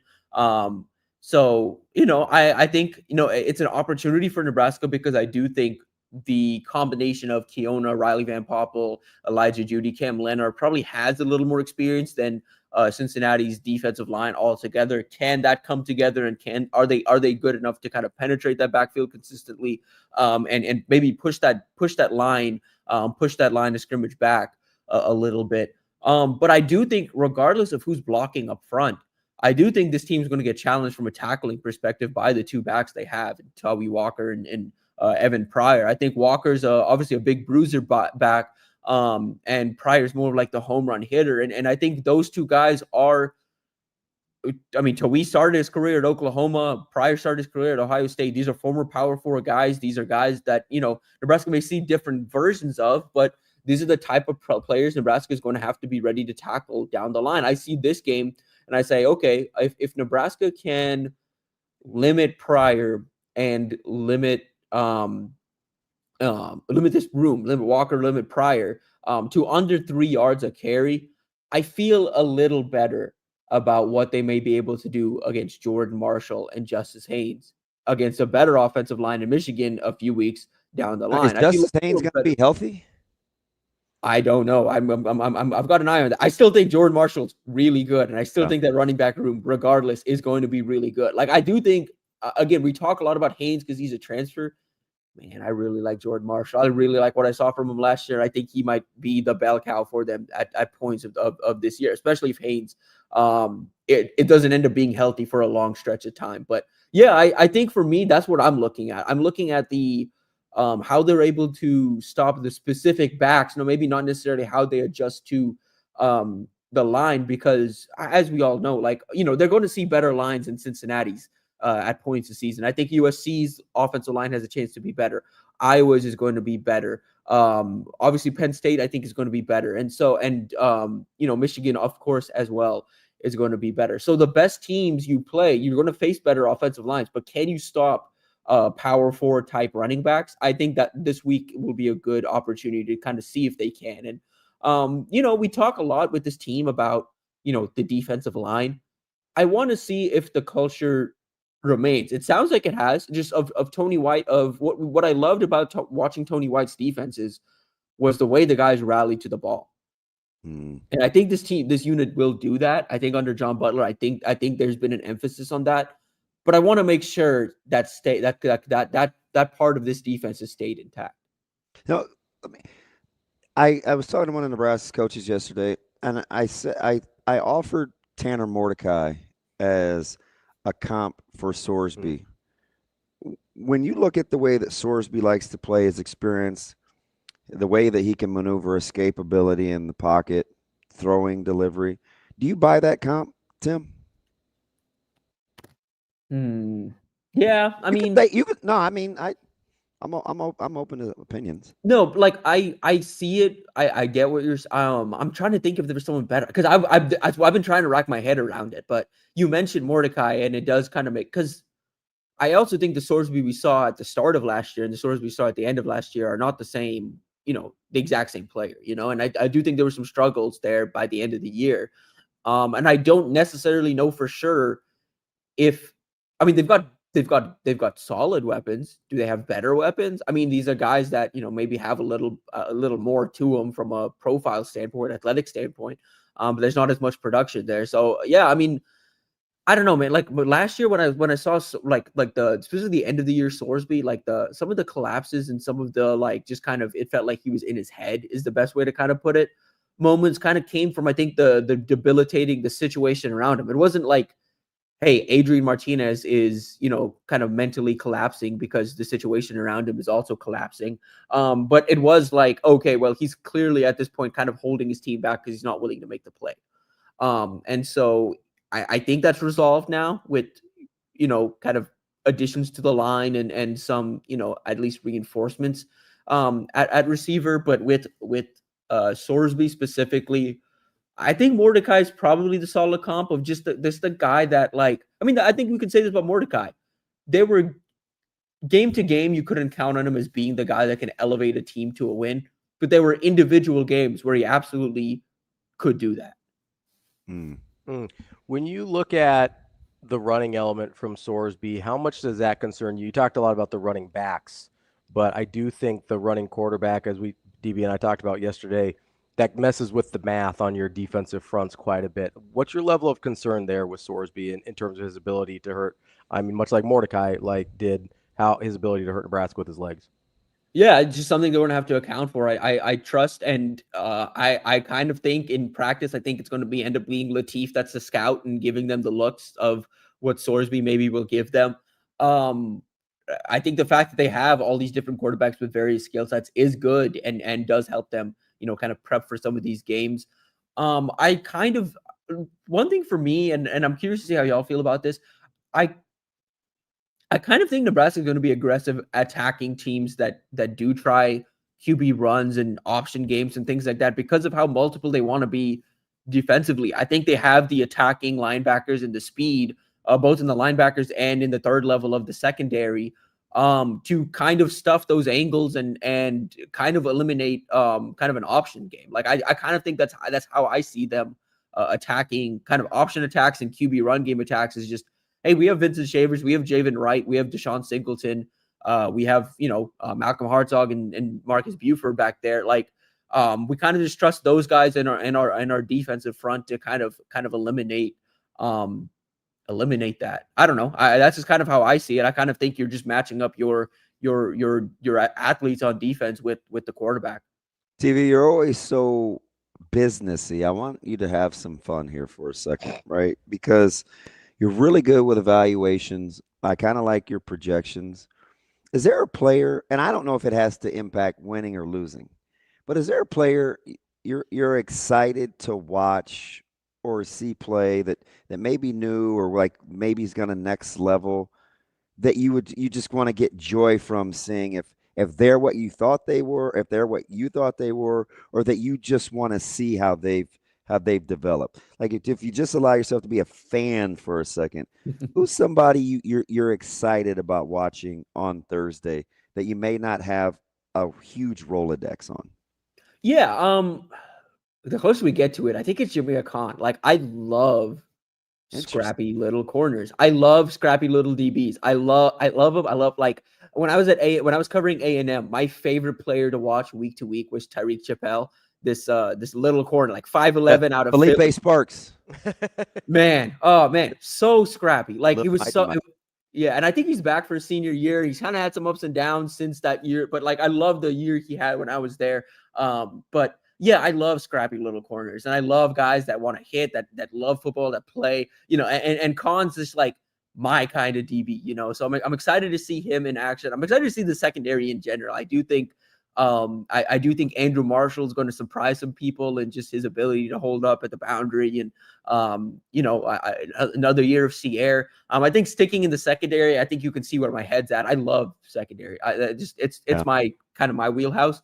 The other one I'm excited to see just how much we get of him early this year, Rex Guthrie, because I think he's going to be that guy rotating in at Rover. And I think he has an opportunity to kind of really fulfill and really like emerge as like Nebraska is going to, I think I can just see a world where, down the line, as good as Deshaun Singleton is and as talented as he is and as many different things as he can do for a defense, for what Nebraska wants that Rover position to be, I think there's a point this year where Nebraska is going to be pointing to Rex Guthrie film and being like, this is what we want out of this position.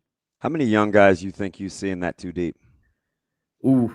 Freshman, sophomore. I mean, I think it's going to be a lot. I mean, you just look at the roster and 90 of these guys are sophomores or below, so I think it's going to be a good bit. But on the defensive side alone, I mean, I think we're going to see, Guthrie's the name we mentioned, Khan's the name we mentioned, who technically is going to be like a sophomore. But yeah, I think it's going to be a lot of those guys. I think we could see, Amari Sanders is going to be in there, Caleb. potentially in there. Like, Jeremiah Charles, I think is now an older guy technically, right? Wouldn't he be a junior, considered an older guy? Sophomore, I think, technically. So the way that I've kind of dumbed it down is anybody that's older than Caleb is an old guy. Yeah. I mean, that's just kind of because no, that's fair. Different people have different designations, right? Sophomore, redshirt, so I think anybody that's older than Caleb for me is an old guy. Yeah. When you got Donovan Jones too, we didn't mention Donovan Jones. Right, Donovan. I think he's going to be in there. So yeah, I think in the secondary there's going to be a lot of young guys. I wouldn't be surprised if you see Dawson Merritt on that linebacker 2 deep. And then up front, you could see maybe a Cade on there, maybe as like the third. I don't know if they go 3 deep on the D line this year, but if they do, I think I wouldn't be surprised to see Cade on there. And yeah, I mean offensively, you're going to see Cortez.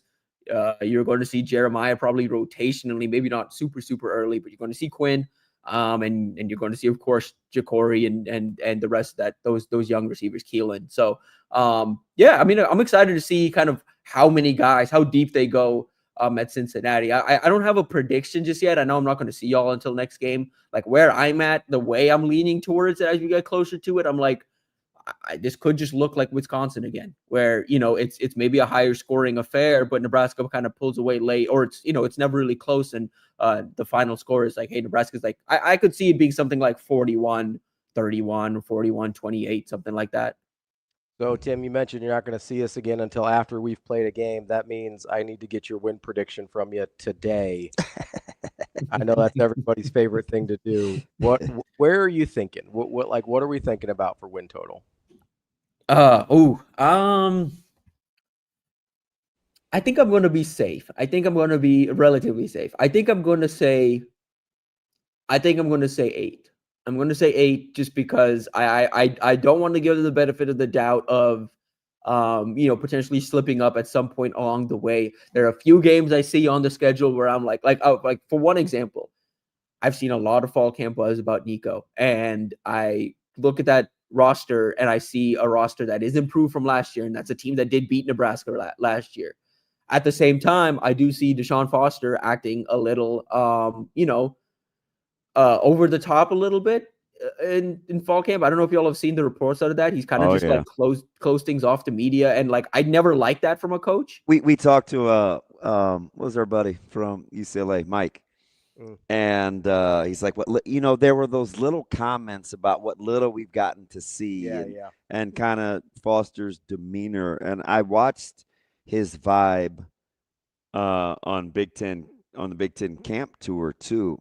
I think there's definitely something to that kind of locking it down mentality that UCLA's done. I don't know enough to know the why, right? But I'm with you on the vibe that it seems like it's been a little lockdowny. It's been locked down, and yeah, I mean, there's been some positive buzz on where Nico's at and kind of what they think he can do. His fit in the offense. They have some weapons around him. Like I do think that receiver room is legit. They quietly added, I think his name Javian Thomas out of Cal, a back I like a good bit behind Jaden Ott last year. I think the defensive line, go look at who they've added there. They've got some depth and they have some talent. So they're going to be salty defensively. Like that's a game that I could see potentially being a trap game or a tight game for Nebraska. So I think 8's where I'm at just because I think there's an opportunity for some potential slip ups. But yeah, 9, potentially 10. Isn't necessarily out of the question, but I think 8-9, I think is a solid goal, and I think you should feel good about this team if they come out of this season with 8 or 9 wins, because it is all again you want that year 3 jump, but looking at this team, looking at the schedule, looking at what this team wants to be moving forward, I think this year is you take some lumps, you learn what it takes to win close games, and then next year is when you really kind of gun for a Big Ten championship, a playoff spot. That's our guy, Tim Verghese, Inside Nebraska. Tim, appreciate the time as always. Appreciate the prediction as well. We'll talk to you next week. Sounds great. Appreciate you guys. You know what I think a jump is? What's that? Not giving games away. Yeah. I'm going to watch. Let's be very critical of that. I know people have given me a hard time about my prediction and things like that. But when I look at this team last year, when I look at the schedule, and when I think about what you just said, how many teams beat Nebraska and how many games did Nebraska give away? If you just don't give it away. I can get to 9 or 10 in a That's hurry. progress. It is progress. But if they don't give games away, I can get to my number in a hurry. That's all I'm saying. Am I prepared for that? Will there be more jokes, more innuendos? Never. I don't make any jokes. I don't make any jokes. I don't say anything out of pocket. No, I'm a straight shooter. No. We'll be back. More Hurrdat Sports Live. At Centrist Federal Credit Union, we have the tools and resources to help our members fulfill their financial goals. With a focus on building a stronger community for the next generation of leaders.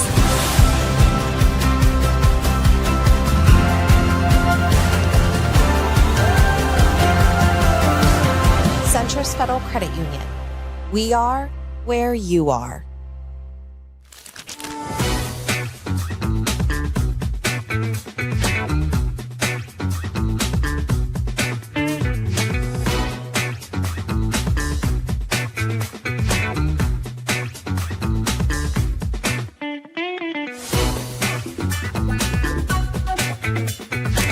Yeah, absolutely. Everything we do here is all about development, right? From a recruiting standpoint, and Emmett's really your first person. And in my room, going through the 3-year car wash, 4-year car wash. He's going into his 3rd year with us, and he's developed every aspect of his game. Started with just seeing reads. It started with pass protection.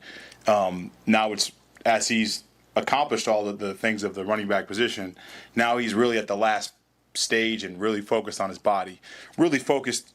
Last offseason really started to really put the hammer on him as far as getting his weight right, and now he's carrying 205, 203 consistently, and he can tell the difference. We can tell the difference. He's running behind his pads.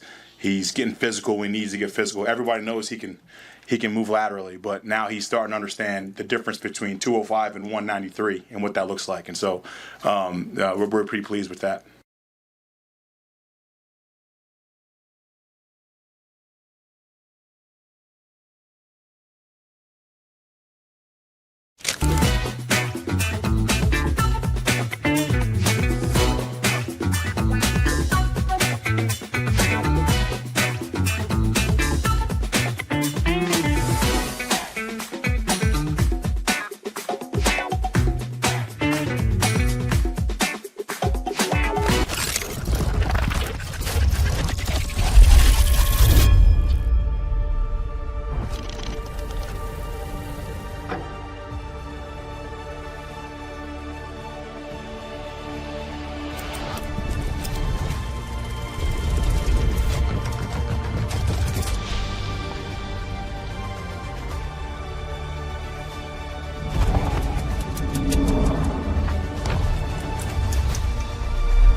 You're listening to Hurrdat Sports Live.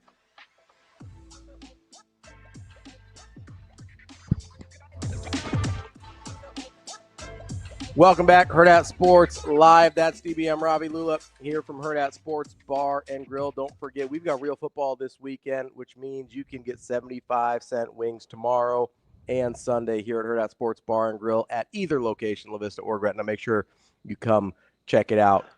That segment we talked about, I want to push that back. Yeah. 9:30. Okay.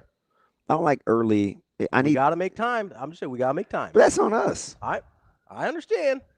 We got to make time. That's on us. All right. I mean, discipline yourself. Discipline myself. Yeah. Well, who sets the flow of the dialogue on the show? I think you assume it's easier to keep this thing corralled than it is, Well, because it is not. I guarantee you one thing. If we switched roles, I would know to take a break if I wanted a 9:30 segment. I understand. You've been doing this longer than I have. You're probably better at it than I am. That's okay. I don't. But I don't like that seat. You're just on the wrong side of the table. Did I tell you how I let AJ kind of usurp power? Uh-uh.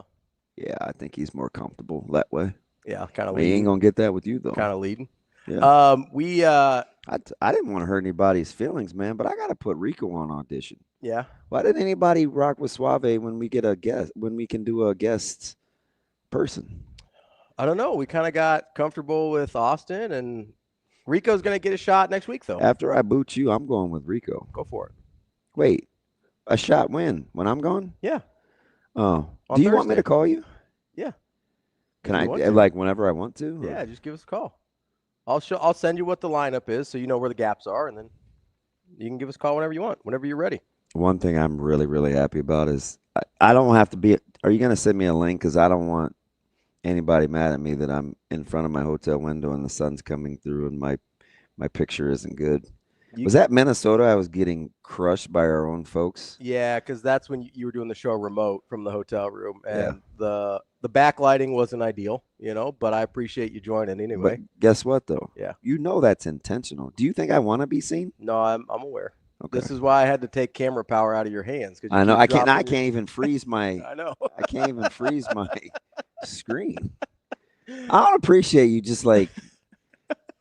It's Telling almost the like truth? I'm a bad driver, so you take my keys. Like I'm not 10. I mean, if you're 10, you probably are a bad driver. I don't know. It depends on what part of the country you were raised in. Well, that's true. Some of them folks are out there driving early. Some of the people, Jimmy! some of the people on the farms tend to drive those trucks a little early. Yeah. I will say. So I'm going to tease I was on a gravel road yesterday. Yeah. Scared to death. Not a big gravel road guy. There's construction work on my way out to Nebraska City. Hmm.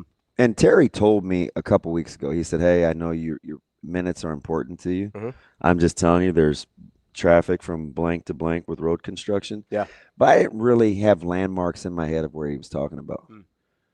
And I give myself a 4-minute window to be off going to Nebraska City. That's not a huge window. Yep. So I quickly got on Google Maps. I took a left on Kenosha Road. I have no idea what little town I was in. Like Wisconsin, Kenosha.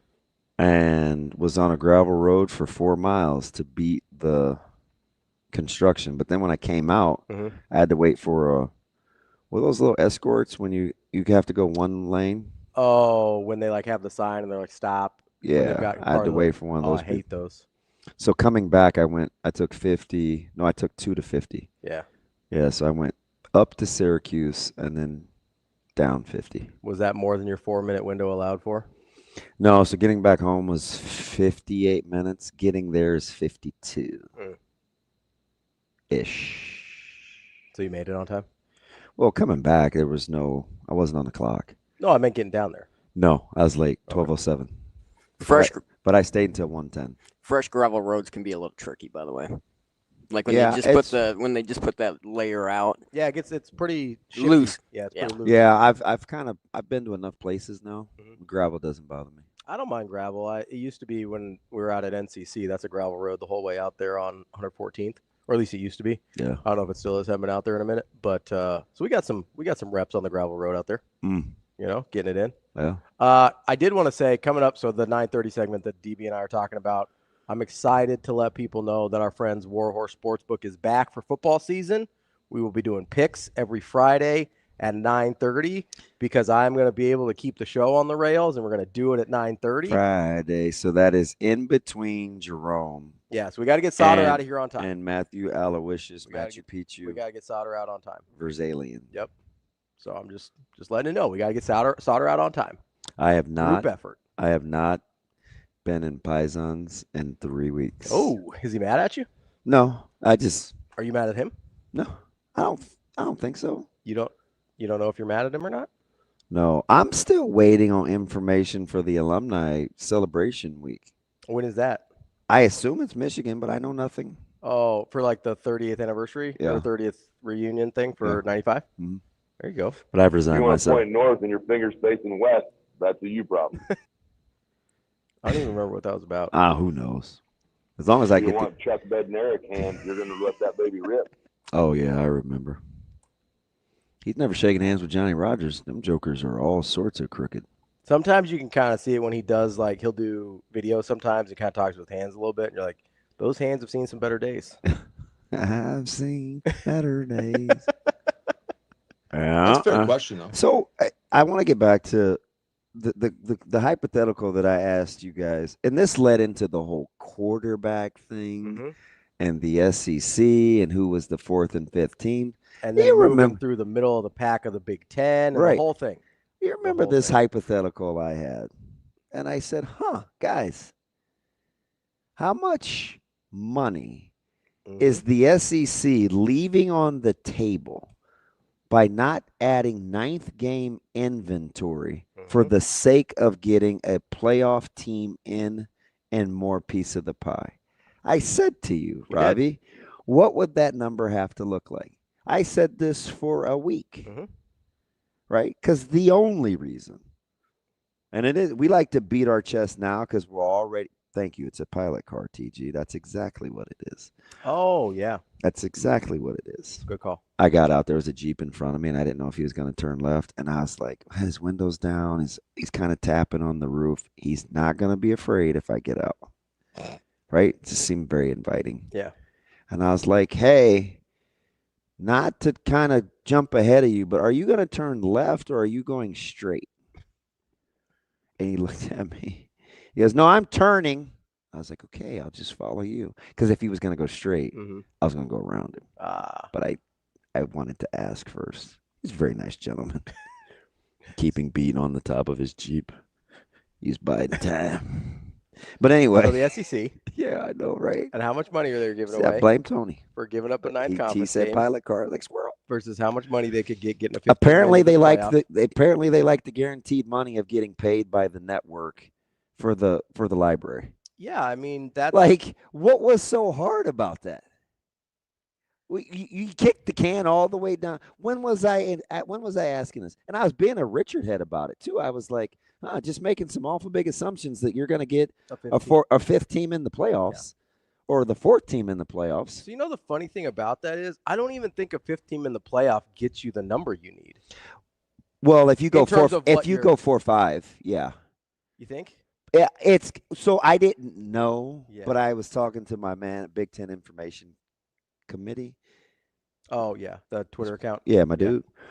And I'm like, they got to be like, if the network offers more money, why wouldn't you take the 9th game unless you're just cocky enough to think we're going to be in the playoffs? Because you're talking about 16 more SEC inventory games. Yeah. Per year. Yes. Right? What that to me, so I don't know what the numbers are. You'll take the guaranteed money. Not just that, is I don't even think the 15 gets you to that number.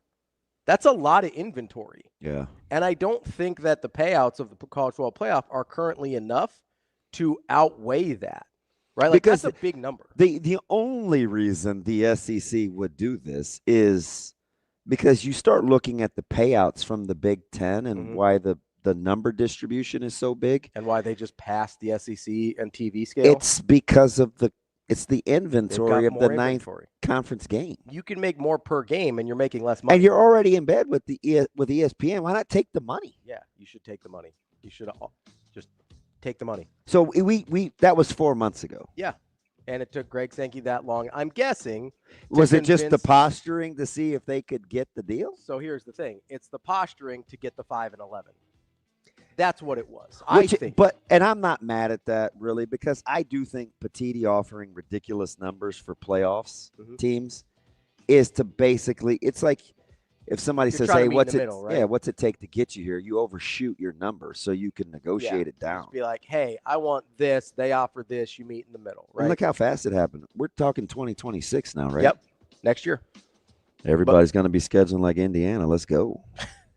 Not Not the SEC. They have to play a power conference team now too. I know. I like it. I know. But that's all. I'm also so you can still get like a Georgia Tech. Yeah, you're gonna get your Florida State. You get your Georgia Tech. You're going to Clemson, South Carolina. Like all those will mostly stay intact because of that, because they're forced to continue to schedule. Are you happy? I'm happier. But now you have to lay awake at night and get the shakes about the 5 and 11 because I don't trust the committee at all, or ESPN or the SEC because it's a Ponzi scheme. Let's talk to Mike Sautter coming up next here on Hurrdat Sports Live.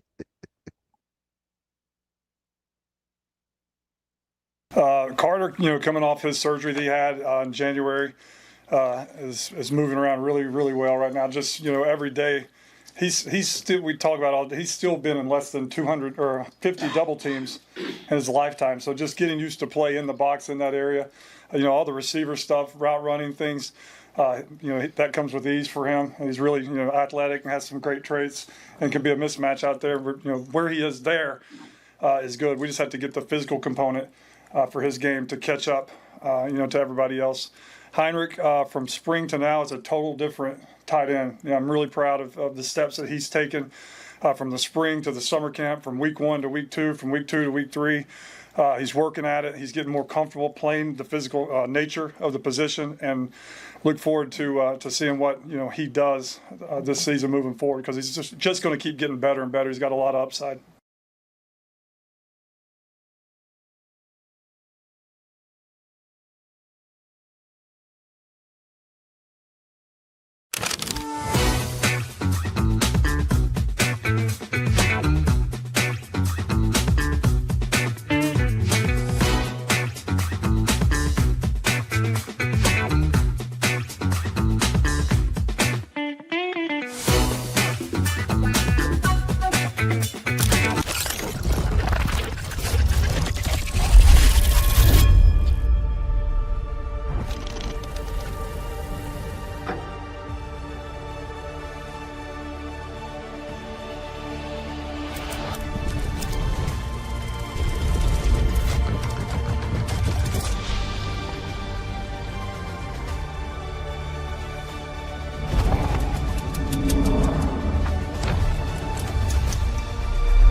Let's go all the way back to Sure. when you decided, hey, I'm going to sign up to be a big sister, because I know that's always something you're looking for, more mentors all the Yeah, time. absolutely. I think a lot of people sometimes get maybe a little overwhelmed with the idea. They think they're not qualified. Like, at what point were you just like, you know what, I'm going to do this? Yeah, so I had kind of been kicking around the idea for a couple of years. So yeah, I can definitely feel that empathy for folks who are maybe like, oh, I'm not sure. I don't know if I'm, qualified. I don't know if, what will I do with my little, what will, so I kind of waffled back and forth for a little bit, and then kind of just decided after I talked to a couple of other folks who have been bigs in the past, that I really, really wanted to go ahead and take the leap. So I went ahead, I submitted my application, and then kind of waited for feedback, and then went to the initial orientation. Was just so excited, so inspired by the organization and by the folks who were actually doing our training and our orientation.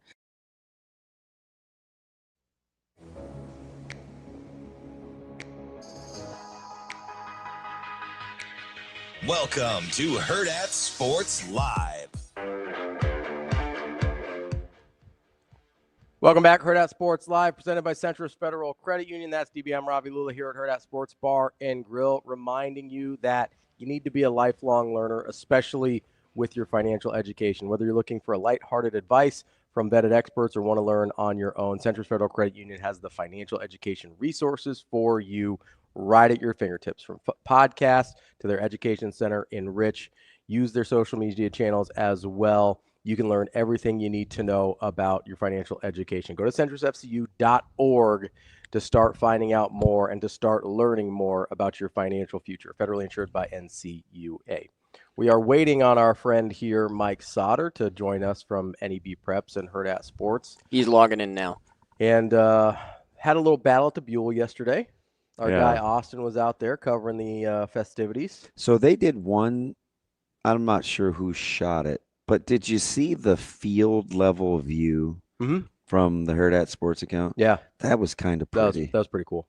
Yeah, like that was legit. Yeah, I'll be interested to see. I'll be interested to see some of the, I guess, reaction to it. I was talking to Austin yesterday about potentially ways they could make it a bigger event. Like this was sort of a Millard thing, right? With obviously the 3 Millard schools and stuff like that. We thought it might be fun to try and make it more of a statewide, maybe play some Class B schools that you're not going to face during the regular season.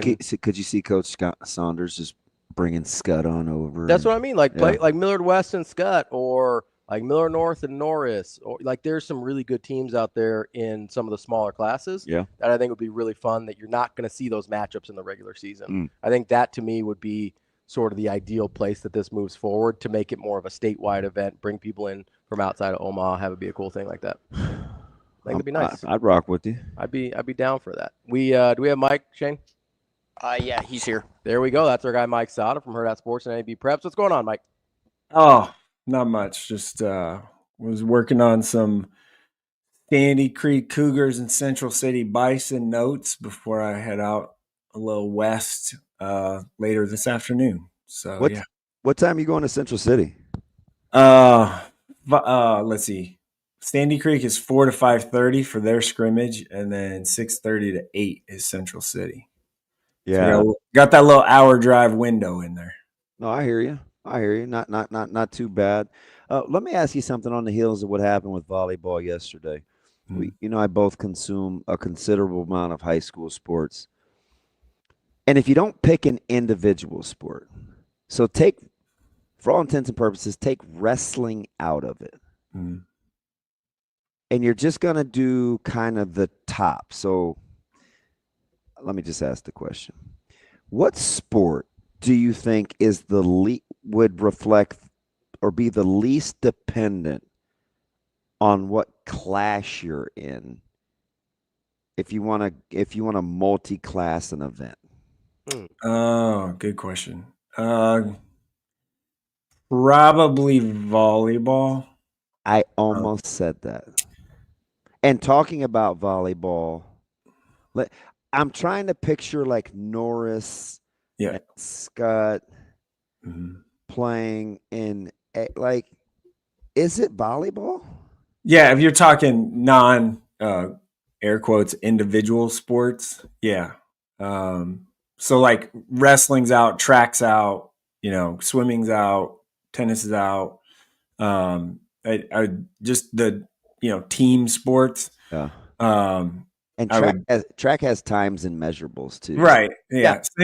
Hard. Yeah. It's hard data. Same thing with like swimming. It's all numbers, right? But swimming's really only one class. Yeah, it'd probably be volleyball because we do see it. Like Lincoln Lutheran plays Norris and has played Norris in the regular season for the past handful of years in a row to literally end the season in a regular season matchup.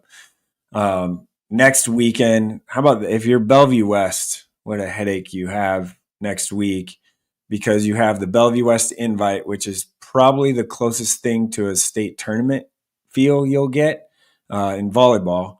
That starts Friday and it runs to Saturday. But Friday night, Bellevue West football hosts Omaha Central in a pretty big football game too. So you'll be parking it, across Cornhusker and walking or something, or in that neighborhood. Like there'll be people. That Walmart across the street is gonna be like. Yeah. But I think walking across the street, man, is a lot easier than. Or maybe they'll just hang out at the Golden Corral until it's time to walk over. Something, man. Like, Gotta be right. You make sure make sure that if you need some cash, you stop by that Pinnacle Bank ATM right there. So stop by that Pinnacle Bank ATM, grab some cash on your way to Bellevue West. Oh, man, it's shameless. Well, guess what? If you can't do that, then you made me need to stop over to Centris and hit their ATM. I don't know if there's one right there. I'm just talking about, I know there's a Pinnacle Bank ATM right there. Just right talking about proximity, obviously. Oh, yeah, obviously it's proximity. That's all he's talking I understand, Jerome. Very smart. No, I usually There's a lot going on in that little itty-bitty cranium of yours. Not sure if you know this, but the Pinnacle Bank Game of the Week is back for the high school sports season this year. So, oh, bless your heart. I usually park man. up in the neighborhood. So if I'm still breathing and relatively functional, that is definitely the Friday night game I'm going to, because that will be a 36-hour stretch where I'll be at work back here Friday morning. We'll have practice with whatever happens against North the previous night. If I can make it to 7, you best believe I'm watching. Unless he puts us on a scout. You know, you best definitely believe going to put you on a scout. He might. Have you ever met Paul Lamangi? He's putting you on a scout, dog. You guys, what? Couple of more. I'm surrounded by Denny Downers, man. Like, no, that's just facts. We play both teams, so we just don't play them the next week. So maybe he'll say, "Hey, maybe an advanced scout. Let's go advanced scout." And we'll all go to the game. It wouldn't be the first time we've all went to Bellevue West before. I know, but you played them the next week. Okay. Details. That was week 0 2 years ago. I sat with you like it was. You played them week 1. Like I was there. Why are you always bringing up details? Sorry about all the facts that I just presented. Mike, if I'm going to high school football next week, obviously I can't go Thursday to see Millard North, Millard West, because of the Nebraska game. Where should I go on Friday? Well, there's a handful of options that we mentioned Central Bellevue West, but Central Bellevue West is Friday. Papillion La Vista South is Friday. Bennington at Waverly, huge game. That is a good. That's a good one. Newman at Norfolk Catholic. I'm not going, but okay.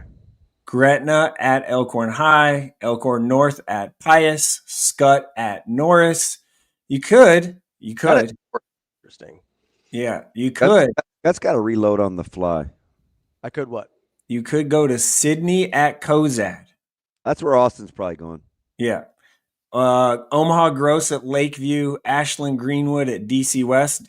DC West opening up their brand new facility and for their first, competition game there.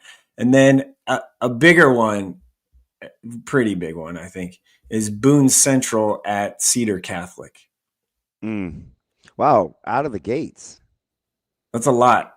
Class B out of the gates. That are Boone Cedar Catholic. That's the opener. Yeah.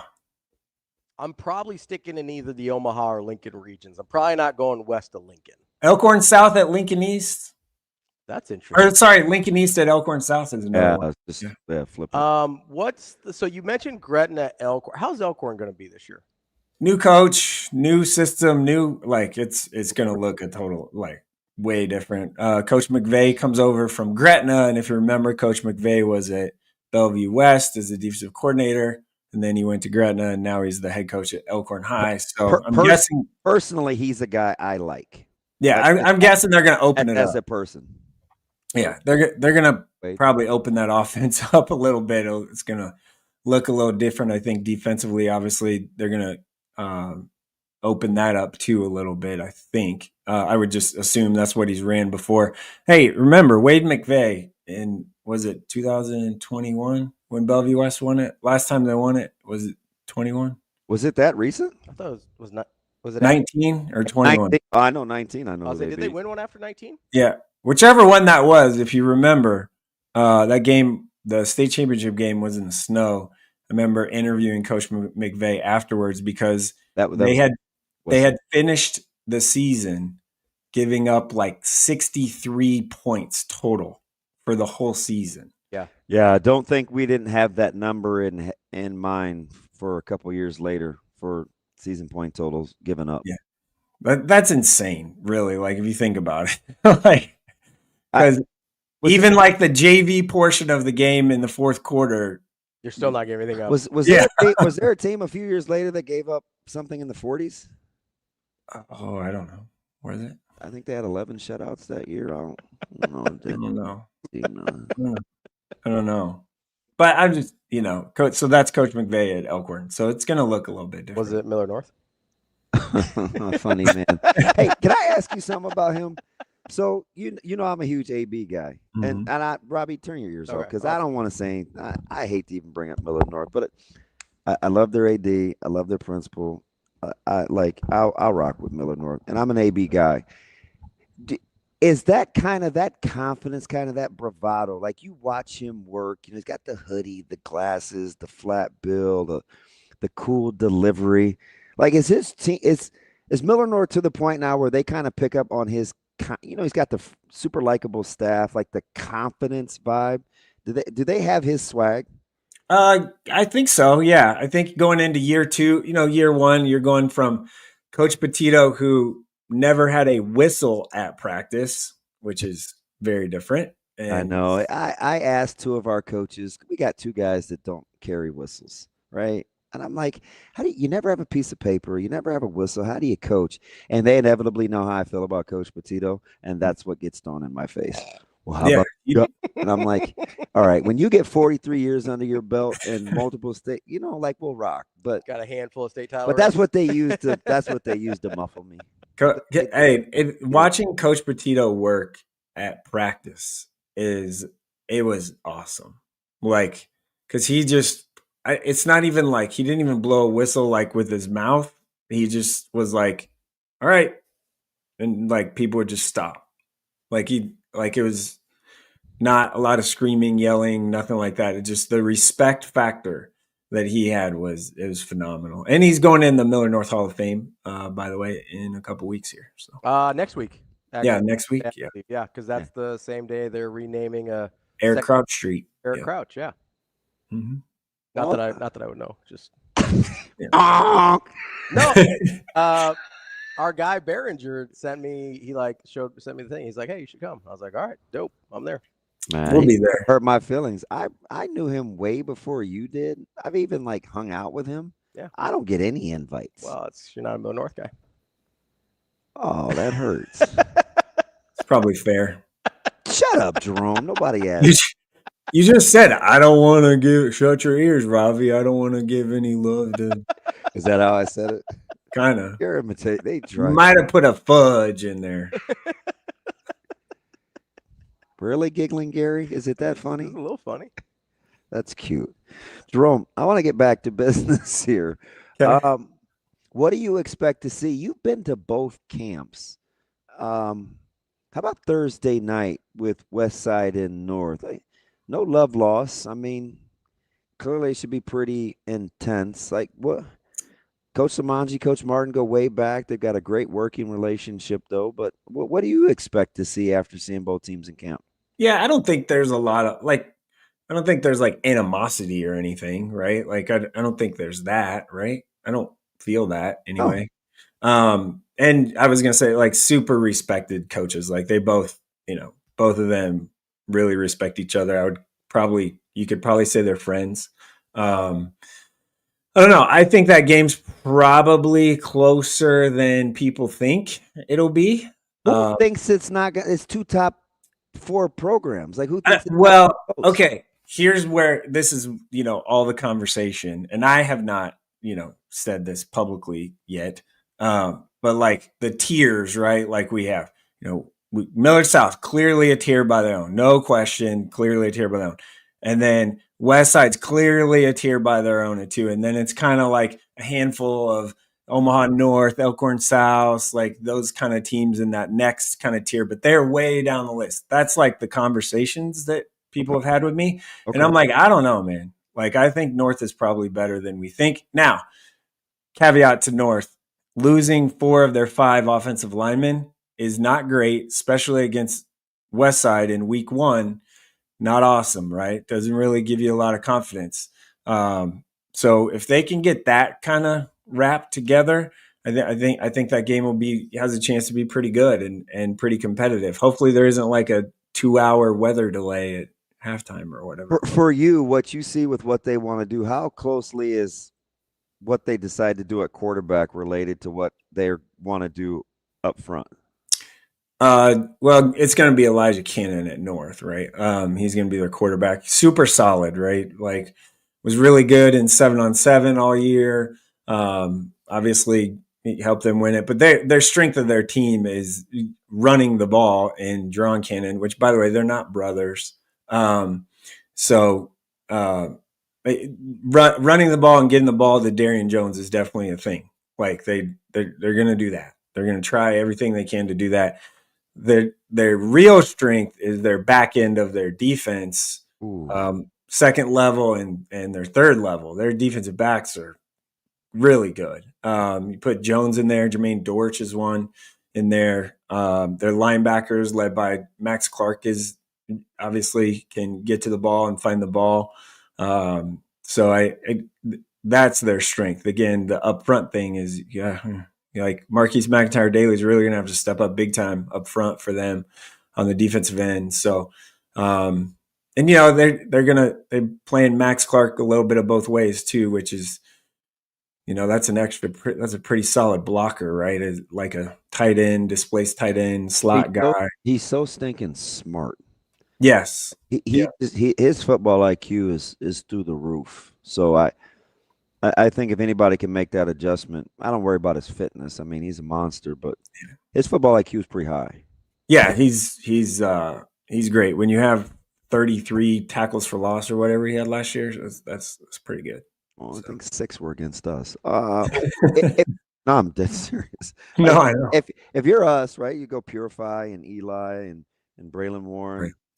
If you're watching us and you get the headsets, you get to go be the cheat code for Coach Martin.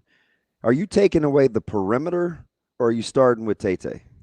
I think you got to cut the head of the snake if you can, because your strength again is defensive backs. So hopefully you can line up pretty good there. Don't forget Bryson Williams, right? Is he going to play a little wide receiver maybe? Oh yeah, yeah. So Bryson's really good. Yeah, really good. Telling secrets out here. Yeah. No, he played 7-on-7 like wide receiver. So it's not people have seen it. Start with Tate since it's going. I'm a big Bryson Williams guy. Yeah, I do think trying to stop Tate is what you do first, right? Because your strength of your defense again is your defensive backs. So if you can try and stop the run, then maybe you just try and take your chances going one-on-one or whatever against your guys versus their guys throwing the ball. I'll be curious. Something we're going to have to figure out early is what they want to play on the back end, because sometimes playing a ton of man-to-man doesn't always help you in the run game if you want to get an eighth in the box. So like that cat and mouse for me is going to be fascinating. Probably one of the keys outside of special teams. Let me give you another one, because I feel like for the first time maybe in his tenure since he's been at Bellevue West, nobody really knows much about what Bellevue West may look like or what they want to do. They clearly, and he's really good at manufacturing chips. They easily could have a chip on the shoulder at Bellevue West. How do you cap Bellevue West and Central? Bellevue West. Well, Will Anderson comes back, third year in the program, second year starter, clear leader. I want to know who his strength trainer is. He looks big. That's what I want to know. Where's that guy going to work out? He's gotten better, right? Like the key for them keeping Will Anderson on the field and healthy, right? There were games where like he had banged up, come out, or plays he have to come out and all that. I will tell you, watching them, okay, I was there Friday last week in the afternoon, had to be inside in the old gym and like wasn't great, but they still had, shells on and helmets working a little bit. It wasn't, obviously you can't do a lot. It was basically a walkthrough, which stinks because they were supposed to be outside, but the weather made them move inside. They're up front, their line, this is the best line they've had in years. And they're all young. Like, I know they got good size up front. They're all young. Like they're a bunch of young dudes. So if they don't get it done, make a big run this year, obviously next year need to figure out the quarterback position with Will leaving. They're going to be pretty good next year. Like I think they're going to be pretty good. Now, they do have a lot of speed and skill with Jermaine Green is their leader, a wide receiver. Listen to this, Jermaine Green, Northern Illinois commit. He told me he made a playbook just for all the young receivers that he did by himself and gave it to them in the offseason. He put it together all by himself. That's some significant leadership there. So, and he was coaching up receivers. Like one receiver didn't get the play right, and Coach Huffman just said, Jermaine, help him. Tell him what to do, Oh, that's cool for Coach Huffman's evolution too. I like that. that. Very, very much so. And then Jermaine was like, no, you got it. Like he saw him kind of coaching up the younger receivers. So I like Bellevue West team. They just maybe a year away, but I think they're probably a little more dangerous than you think. And there's a lot of depth up there too. I think they feel good about, anywhere from 8 to 10 guys up front. And that's not even saying like Mike Santiago. Unusual. He's a big, strong kid. Boy, he's looked already. He's a sophomore. Iowa State offer, Florida State offer, and just a sophomore. And he's not a two-way guy. He's just defensive tackle. So that tells you how big they are and good they are up front and how good they feel about that up front. Yeah, they're going to have to go with Haney and company. Mm-hmm. Yeah. And it's Central, like, okay, their safeties obviously very good. Like, they're long, athletic dudes. Pittman, Caprice Keith. They're going to move. They look like they move Caprice Keith around a little bit. And Haney looks really good. Like he's if he can get to the second level, it's going to be really hard to tackle him. Like he's just going to pop runs because he's so fast and big and strong. And I'm telling you, like, barrel chested, like he looks really good. Extremely violent runner. Yes. I said this last year, and it was, I went to practice and it was a photo I'll never forget kind of taking. It was like from the side, and he kind of was lifting his leg up, and it was I was like, man, and maybe it's just because I was at Central, but I was like, dang, he looks like a smaller shoulder pad wearing Calvin Jones.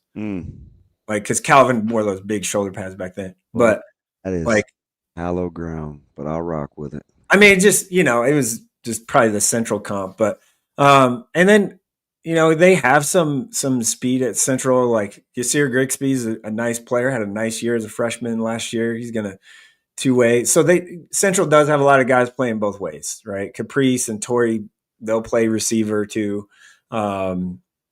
And then Yasir will play corner and probably both ways. But BJ Newsom's the key for them because BJ can step up in that pocket. He's not afraid of stepping up in the pocket, making a play.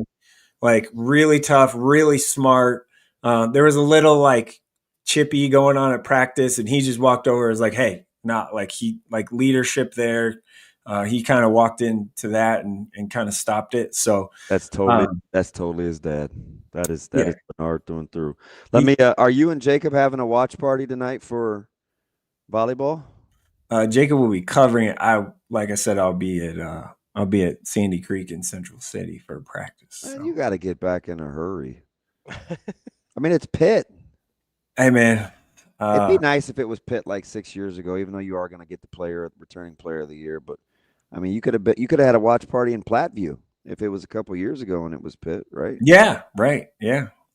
So yeah, I'm in full football mode. I did stop down at the Battle at the Buell last night after I was at the Millard South Patriots football practice yesterday. So I went down. That was really cool to see that, just all the people, and it was a really, really neat event, I thought, for high school sports and the kind of what Millard did. There was as you guys know, that was a pretty big lift to get that done. Yeah, it's cool to see the coaches collab, man. Like, right. We had them on the day before, and it's so good natured. I was kind of watching from afar. I didn't want to mess up Austin's flow because I know he loves volleyball, but just to watch them interact during the interview with Ravi and AJ, like that's how you pull stuff like that off if you're trying to grow the game collectively. Yeah, I mean, one of those coaches is my kid's PE teacher, so. Nice.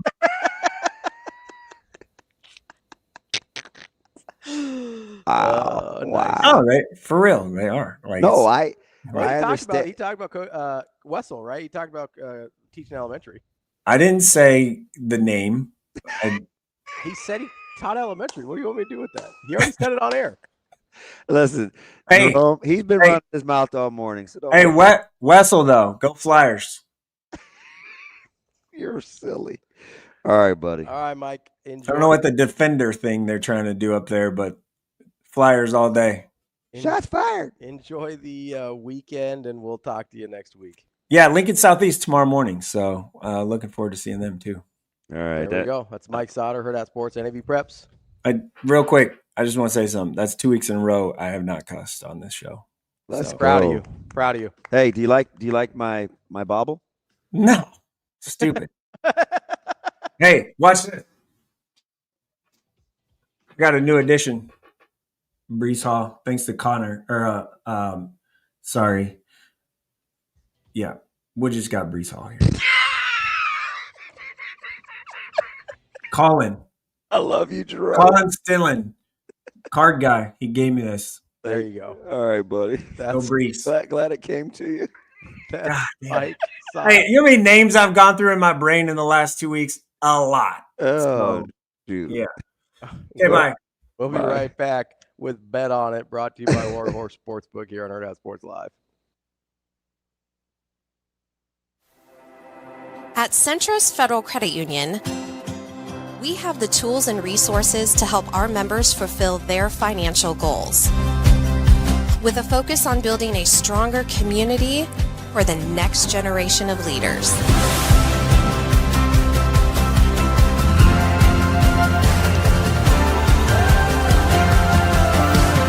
Centrist Federal Credit Union. We are where you are.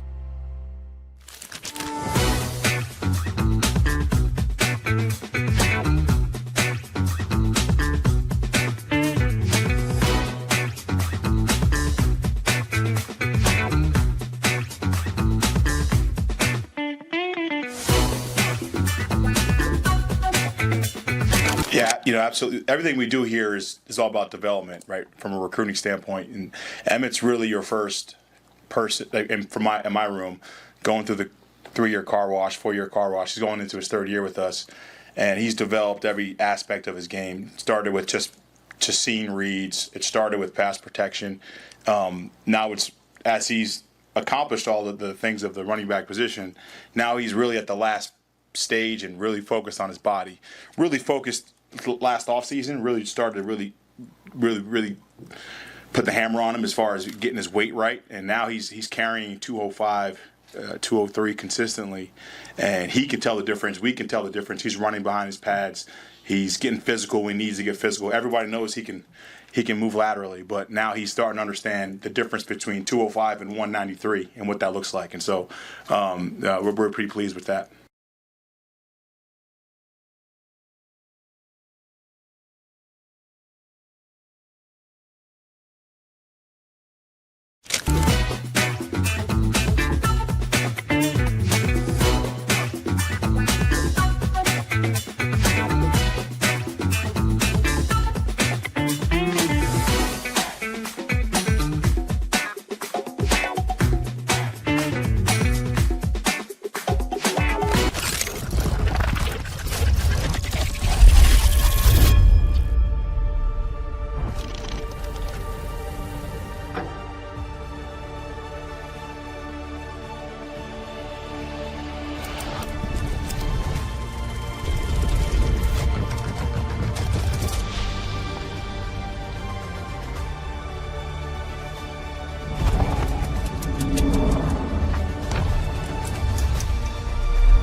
You're listening to Hurrdat Sports Live. Welcome back, Hurrdat Sports Live. That's DBM Ravi Lulla here at Hurrdat Sports Bar and Grill, and I'm proud to announce Warhorse Sportsbook is back with us for football season this year. We'll make our picks in Bet On It every Friday. Don't forget, you can make your picks and your bets at Warhorse Casino, either in Lincoln or in Omaha. They've got 2 great locations. Make sure you go check them out. If you have any questions, need any details, need to see what promotions they've got going on, go to warhorsecasino.com/sportsbook. Make sure you go place those bets in person at 7055 South 1st Street in Lincoln or 6303 Q Street in Omaha. All right, DB, we've got real college football this weekend. We do, man. Let's make some picks. Picks. And I think we're going to try and keep track this year. Yeah. And see. So can I get a trial run, or are we like? No, well, this is week 0, so this doesn't count. All right. Right. So we'll get our bearings in week 1, and then week 2 or week 0, and then week 1 we'll start going, make our real picks. You can choose what games you want to pick. I'll choose what games I want to pick. There's only 5 games to pick from this week, so we'll pick all of them. But that's the plan. All right, with our friends from Warhorse. Well, let's rock with it. We're going to save Farmageddon for last because that's my favorite one. Let's start in reverse order. Stanford is a 2.5-point dog at Hawaii. We talked with B about this a little bit yesterday. Right. Hard game to cap because you don't really know what Stanford is bringing to the table. I think I know how Hawaii wants to play. I don't love the number or the public Movement. money shift of +2.5 to -2.5. But once it crosses the 0, normally I like to take the team that the action moves away from. And in this case, it would be the Cardinal. Oh, interesting. It is because it's disgusting. Yeah, I don't feel good about that at all. And general rule of thumb, I don't like bad teams on the road. Mm-hmm. My job is not to play the matchup. It is to play the line. Reluctantly, I will take the Cardinal plus the 2.5. I'm going to go with Hawaii. Got my guy Timmy Chang at the helm, right? Former great at the University of Hawaii. You know exactly how they want to play. Yeah, I know exactly what to expect from them. I have no idea what to expect from Stanford. That makes me uncomfortable. And I get that they're closer than most people. They do have to go to Hawaii. That's not a great trip. Oh man, they just get on a little puddle jumper. They put all 14 guys on their roster and just get over to the island. That'll be fine. It's Palo Alto. They probably took a boat. It's still like a 6-hour flight from California. I'm sailing away. You seem like a big Sticks guy. No, it was Cartman on South Park. Oh, okay. Yeah. All right, so you've got Stanford. I'm going to take the favorite Hawaii at home because I don't trust Stanford as far as I can throw them. Oh, but hey, go Rainbow. Hey, my guy, Timmy Chang. Wait, are they the Rainbow Warriors? Wait, I thought we dropped one of those. I don't think so. Are you sure? I'm not sure. I'm going to double check for you right now. I mean, we already got Cracker Barrel rebranding. Why not have a new name for Hawaii? I'm sorry. They didn't change their name, just their logo. To sports. I believe they're the Rainbow Warriors. All right, we'll stick with the Rainbow. That's what we're looking at, I think. Bunch of Skittles right Unless now. Wikipedia is lying to me, which is entirely possible. Yeah, did you go with Instant AI? I went both, and I scrolled down to see the actual sources, and I think we're sticking with Rainbow Warriors. You and Bulk Dog with that artificial intelligence. You got to be careful. Man, he's trying to ram it down my throat. Yeah. I'm not an AI guy, especially in education. Well, and listen, a lot of times it gets it wrong, so it just does. Sometimes it comes up with nonsense.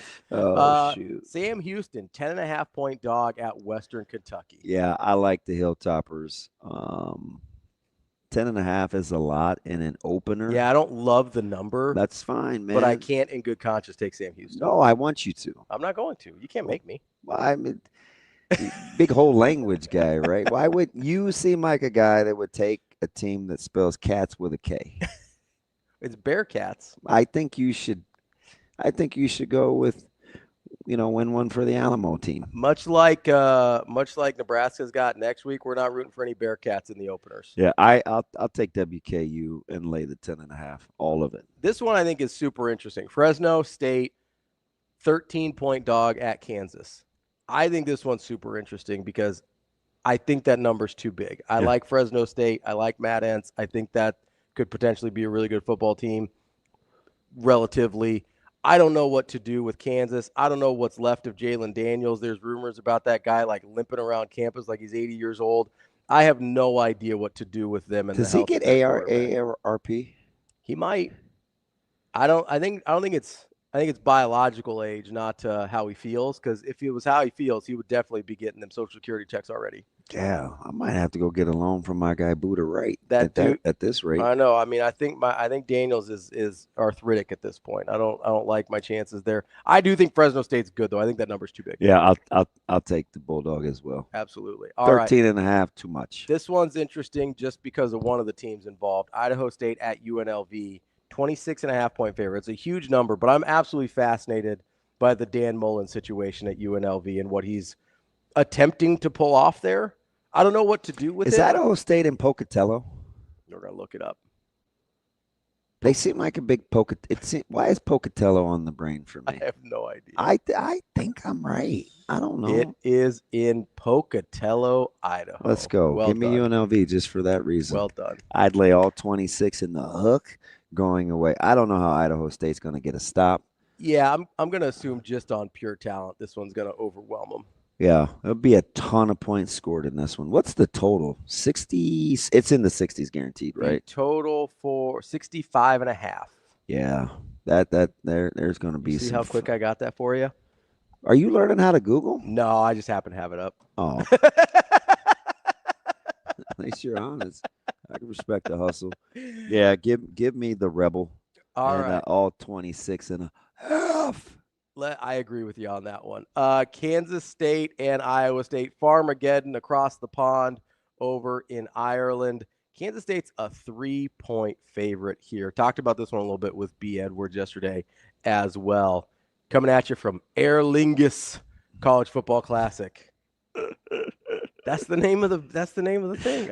I'm well. What do you want me to do? I'm well aware. Nebraska played there a couple years ago. Oh, people forget about that Nebraska game in Ireland. No, they don't. They actually don't. Kansas State's a 3-point favorite here. I'll go first this time. I like Iowa State. I'm a big Iowa State guy this year. Yeah, no secrets here for me. Yeah. I dabble this every which way but loose. Yeah. Right. I take the points. You like the money line? I like the money line. Let me see what I can get. What do I get on the money line here? I would guess with 3, you got to be getting like plus 128, plus 130, maybe. You go all the way plus 135. You get a little juice here. Really? Yeah, I'll take the plus 135. Yeah, I'll take a tad bit on the old MLer, and I will give me all.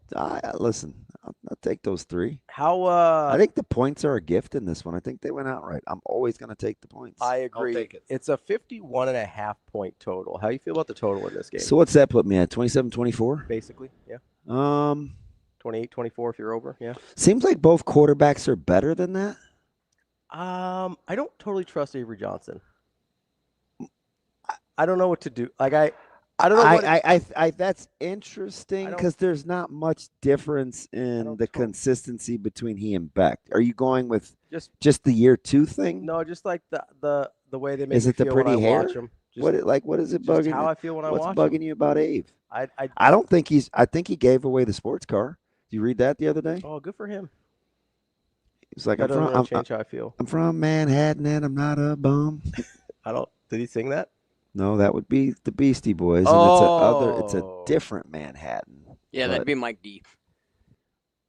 I'm not a big Beastie Boys guy, if I'm being honest. Yeah. Not a fan. No sleep, man, till Brooklyn. I don't like their Big Paul Revere guy? No. Here's a little story you got to tell about 3 bad brothers you know so well. Not a big Paul Revere guy. Started way back in history with that Rhyme MCA and me, Mike D. I'm cool there. Are you sure? Yeah, I don't like. Way before your time. I don't like Beastie Boys. Weren't even in the womb. Not even a twinkle in old Rose's eye. I feel like their music grates on my ears. Really? I don't enjoy it. Yeah. I don't know what it is. I'm gonna save my racial blast because I have to come. The next one I say has to be a gem after you getting me this morning. What did I do? So I'm gonna make sure I tee this thing up correctly when I let the Scud Fire. I'm just I'll saying. take the clones. You started it. I did not. Matt Campbell all the way. That's my guy. Hope you're right.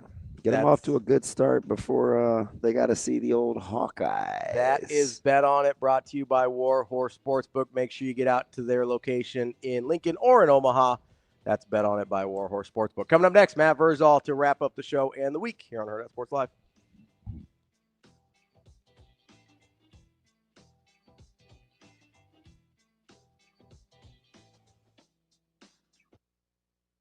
Carter, coming off his surgery that he had in January, is moving around really, really well right now. Just every day, he's still, we talk about he's still been in less than 200 or 50 double teams in his lifetime. So just getting used to play in the box in that area, all the receiver stuff, route running things, that comes with ease for him. He's really athletic and has some great traits and can be a mismatch out there. Where he is there is good. We just have to get the physical component for his game to catch up, to everybody else.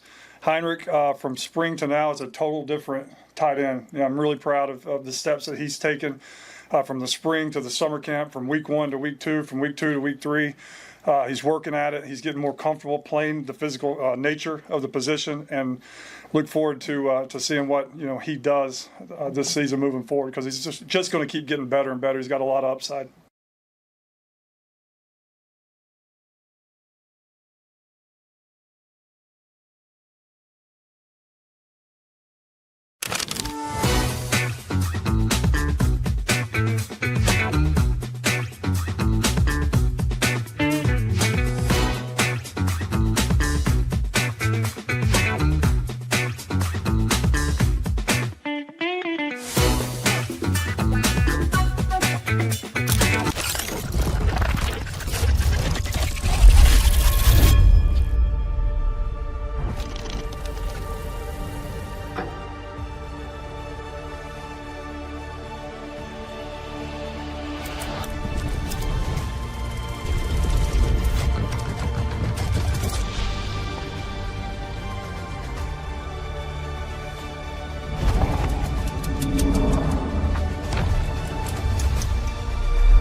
Listening to Hurrdat Sports Live.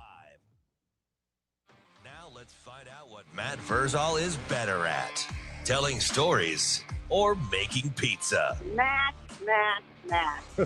Matt's an exceptional young man. Matt Vrzal. Happy birthday, Matt. Matt, he's a tremendous athlete. Matt Vrzal. Come on, Matt, I'm with you. Like Matt Vrzal, you're one of the sexiest people in the world, but you're not one of the most beautiful. How does that happen? Here is Matt Vrzal. All right, Matt, thank you very much. Welcome back, Hurrdat Sports Live, as we wrap up the show and wrap up the week as we always do with our guy, Matt Vrzal, former Husker, owner of Piezons. What's going on, Verz? What is up, fuckers? Matty V, how you doing, buddy? I am doing all right, Damon. How are you? I'm good. Hey, I got a question. What was Nancy letting you guys kind of listen to what you wanted to when you were growing up in high school, or was that censored? Nance really didn't have much say.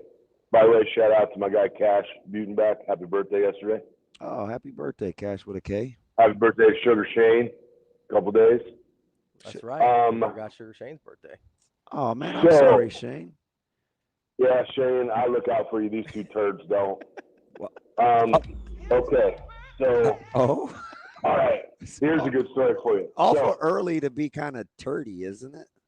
What? we lived across the street from the mall on Grand Island. Yeah. And so I had gone over there. I had the Bronco, so I was like, oh, yeah, this is sweet. And it had a tape player in it. So I went over, and this was before the parental advisory. And I had bought 2 Live Crew. Oh, boy.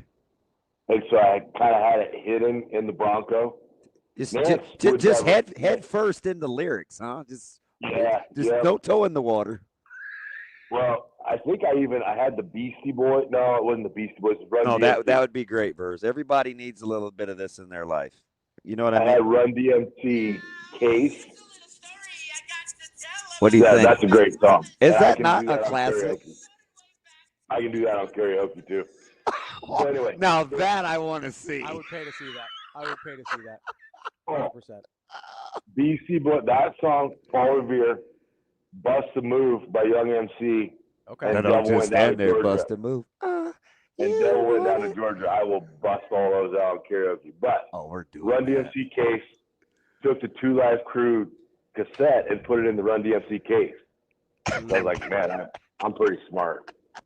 And so the old man, who was he liked music, so he had taken the Bronco and he was like, man, I'm going to listen to this Run DMC. And he popped in the 2 Live Crew cassette tape. And I came home and that thing was sitting, just the cassette tape was sitting on the driveway. And I was like, uh-oh. Not like on the porch, like on the driveway. Hey, had he pulled all the, what was it? It's not ribbon, whatever. Nope. There's violence in our family. There was a sledgehammer sitting next to the 2 Live Crew tape. And I was like, ooh, like we are in a bad spot.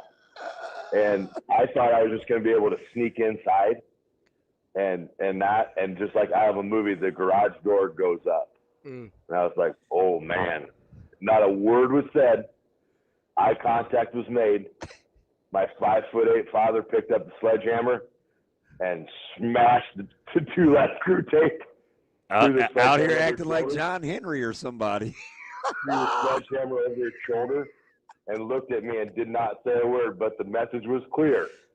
We ain't doing this. Wow. And so then we didn't try that anymore. No, Nance is too passive. Nance is a get along. She would be like, no, do you think that's appropriate? And I'm like, what everybody's listening to. That is an absolute gem.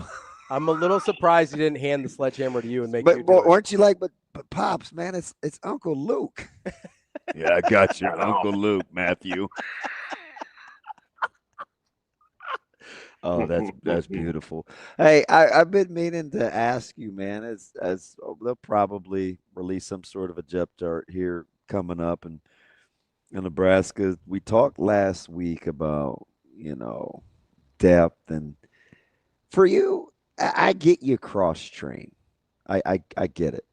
But fundamentally, what does it boil down to, the difference between left tackle and right tackle these days with passing game for you? The right, I understand the blindside, because for so long in football that blindside shot became just so deadly. Like it was, it's what we all watched because we wanted to see. Can he win this, and can he basically snap the quarterback's spine? The way things are put in place now to protect the quarterback, I still think the left tackle is valuable, but I think the right has kind of increased in their valuability, whatever that word is, to the team, value to the team. It's really, you'll find it's kind of nice if you're right-handed to play left tackle, because your push foot is your dominant foot. So it's easier for you to get to those points. You see your better athletes that are right-handed that play right tackle. Now the lefts are very athletic as well. But when you can get on your dominant foot and push, I like that. I think that the gap has closed between the two positions. I think they're both almost of equal value now, where you would probably put your best athlete at left. So when do you think that happened, or why do you think that happened? I guess because for a long time you said, "Oh, left tackle, that's the good one. Right tackle, you kind of live with that one, right?" Like that's sort of the perception of the position. When or why do you think that started to change? When they started to be more protective of quarterbacks with calls. Yeah, I could see that. Yeah, I mean that's, your dominant rushers always used to line up on the right side of the defense, right? Yeah. Now they move them everywhere. Like, you'll see the Watts move around and shoot. They'll be down in the 3. They'll play the 3 technique. So now the defense is just trying to take advantage of mismatch, because they know that they can't just send that guy off the edge, get in that low lean, and then try to break the quarterback in half. They'll bring it from wherever.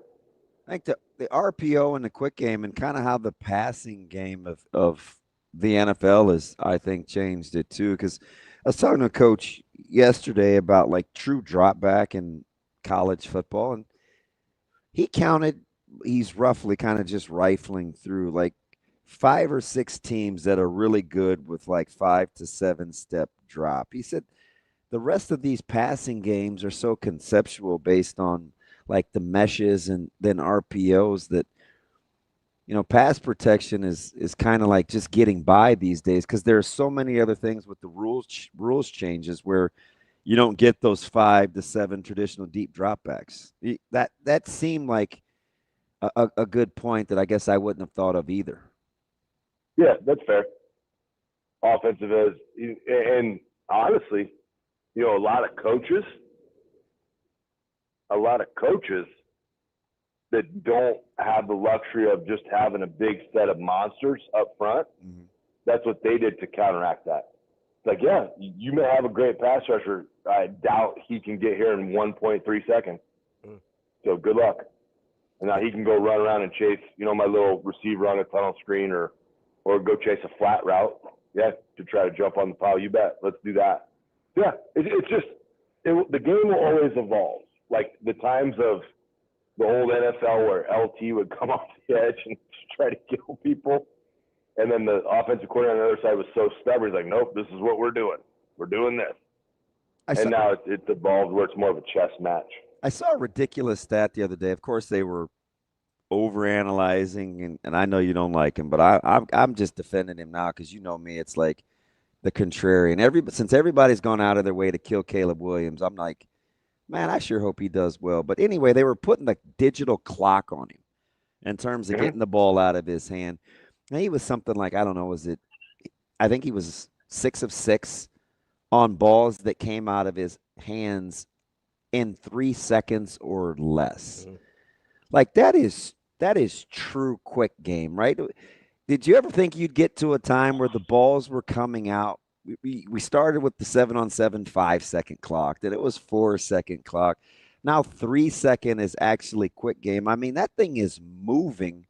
But I guess if you want to negate these pass rushers now, you're probably not trying to hold the ball very long, are you? Yeah. I mean, and I'll give credit where credit's due. The first drive of that game, Caleb Williams looked like the prince that was promised. Okay? But much like the movie Bull Durham, he started feeling himself. He was 5 of 6 in the first drive and 1 of 4 in the next one. Yeah, one was a screen and then a throwaway. That doesn't count.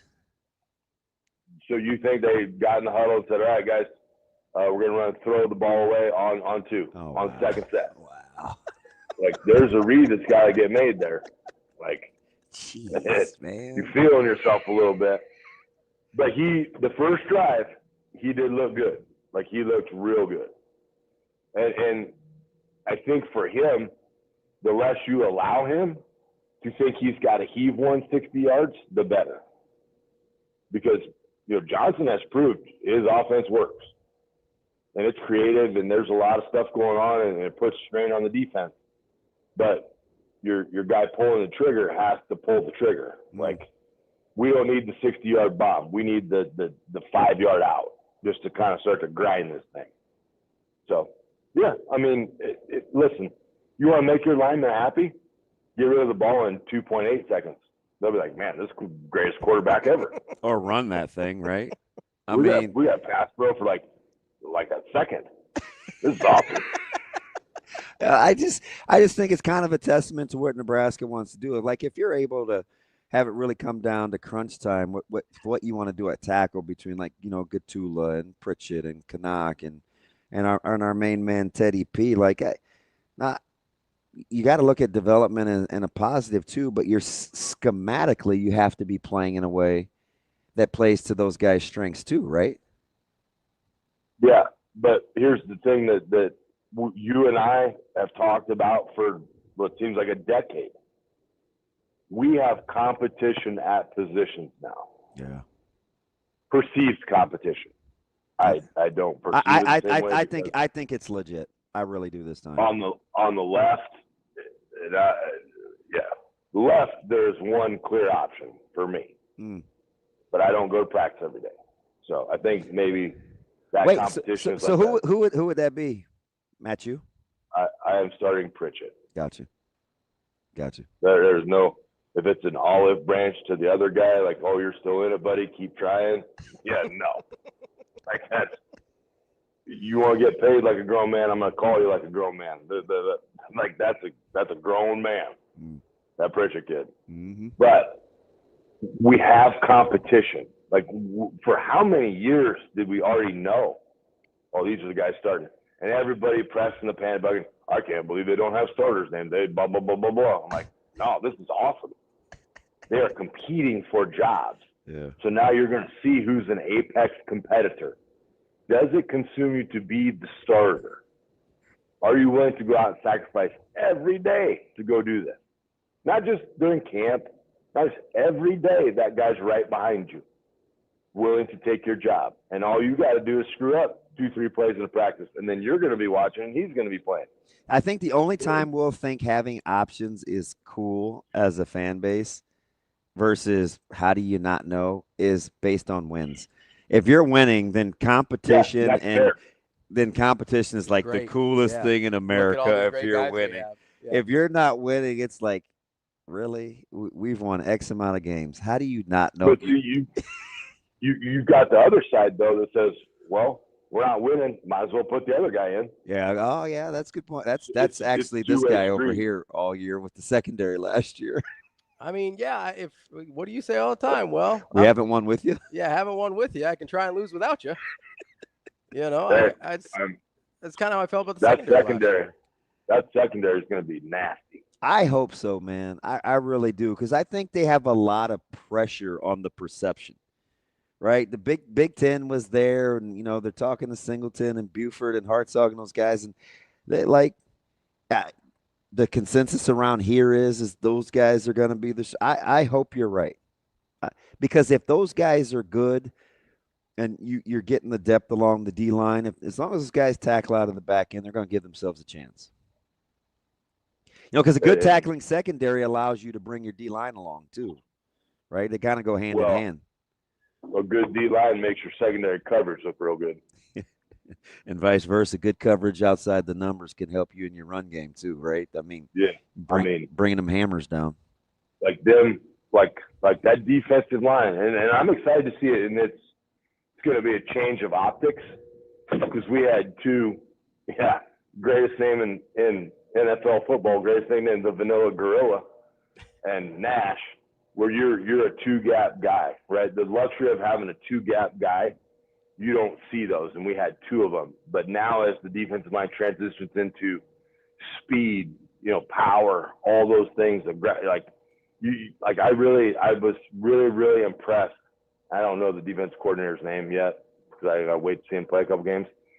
But their blitz stunt packages that they were running the day I was there and saw it, I was like, man, these are really well designed and even better, really well executed, again, down to minute detail. Like, it's great. You think you got home. When we get in a game, that gap you just went through isn't going to be there. That gap we've created for you with defensive line movement isn't going to be there in the game. So you better get closer to the defensive lineman that's doing his job and then you can, you'll have the success. But the attention to intricate detail was really nice. I love the fact you said that, because we've been talking for probably the last month and a half, because there's a little bit of this fear, that Nebraska, it might not be as stout as they were to be able to stop the run. And without using video, the words that you just said schematically, with whether you're run blitzing or gapping guys out to put them on the move, can be equally as effective with quote unquote lighter, quicker guys. If that's your scheme, right? There's multiple ways to skin a cat in terms of stopping the run. Oh yeah. And it's like I said, we can do a lot of things. It's just going to, I think something that might be exciting is that it's going to look quick. Like it's going to look fast, and it's going to look like our pressure is going to bring the pain and bring the ruckus. Because the Wu-Tang Clan ain't nothing to fuck with. But if they get in that mindset, and I really like that attacking mindset when you have like your position of defensive line, like is your least proven position. I think your linebackers are good. I really do. I think your secondary is good.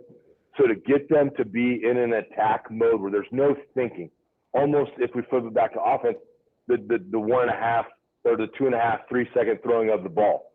If I'm a D-lineman, I say, hey, coach has got me on the move. I got to be on point here. I got to go. I can't think about this. I don't care where they line up. I don't care what call they make. I'm going because I got to do this for my guy behind me who's relying on me to accomplish this task. And so to see that aggression, I'm really excited about, because I think if it attacks, then you just get in that defensive mindset of attack. One of the funnest things I've ever done in football was we were in Malcolm, and love Malcolm. I will ride or die for the clip joint all my whole life. The clip joint. But Twig, when we played, we would come out, and we had kids, and they didn't have a high football IQ yet. But soon as they came out in their formation, we checked just like everybody else. But we didn't check to a base defense. We checked to a blitz. You want to come out in 2x2? Great. We're blitzing it. You want to come out in 3x1? Blitzing that too. You want to come out in 2 tight? Maryland out? We're blitzing that. So and to watch the boys just get excited, and then watch them want to learn more and more. Why are we doing this? Okay, you got to be in this A. You got to be in this B. It's almost like we forget, Maddie. You're saying that, like we would walk. Like Phil Ellis would get him. He'd play the mug, right? He was 235 pounds, and he would be playing as if he was a shade, right? He's an A gap or outside shoulder of the center, or in a 2-eye, like inside shoulder of the guard, and we would show that look. Do you think fans were saying, "Well, how's that linebacker going to beat that guard?" Right? But we've now convinced ourselves. We did it all the time, and sometimes we would only play with 4, right? But you're sitting there, though, and as a lineman, you're like, why in the fuck is that linebacker right there? Right. You're supposed to be at 5, asshole, back up. And you're going to get line calls, right? Like Then they would start running twists with the nose and the linebacker, and you're like, okay. What are we doing here? Foreman tells the funniest story when they started to walk him up, and he's like, "Hey, man, like I'm kind of new to this." You gotta call him. You gotta call him and have him tell the story of when he got to Buffalo. Okay, so he gets to Buffalo, and I don't remember the linebacker coach's name, and I apologize to that guy because I'm sure he's awesome. But he said, Foreman didn't like meeting with him. And he's like, well, what do you think? And what do you think I need to work on? Da-da-da. And the dude said, Jay says he looks down, he looks up and goes, I don't know, motherfucker. He goes, you've been playing the 3 technique for 2 years. We didn't draft you the defensive lineman. It's like we have short-term memory that we're too small. It's like, you guys, there's multiple ways. He literally was playing in a 3-tech. But all of you coaches, if you're listening, okay, just make your defense aggressive. Okay, You know what? You know what Coach Snow says, Matty, to that? He said you stop the run with toughness, and you stop the pass with talent. Yeah, that's fair. I'm kind of rock. It needs to be a T-shirt. I'm rocking with that. Is that our defensive coordinator's name? Our defense coordinator is Butler. Snow's the guy Snow's the guy that said it though. Your boy at Westside. No, I got you man. Nebraska's DB coach that was Arizona State's defensive coordinator against us. Gotcha. Hey man, you know me. I very rarely know names. I know numbers. I know. You're like everybody else in our era. I say a name and they're like, "Oh, need to learn that for your job? What happened to just the numbers?" And I was like, "Relax, it's fine." Yeah.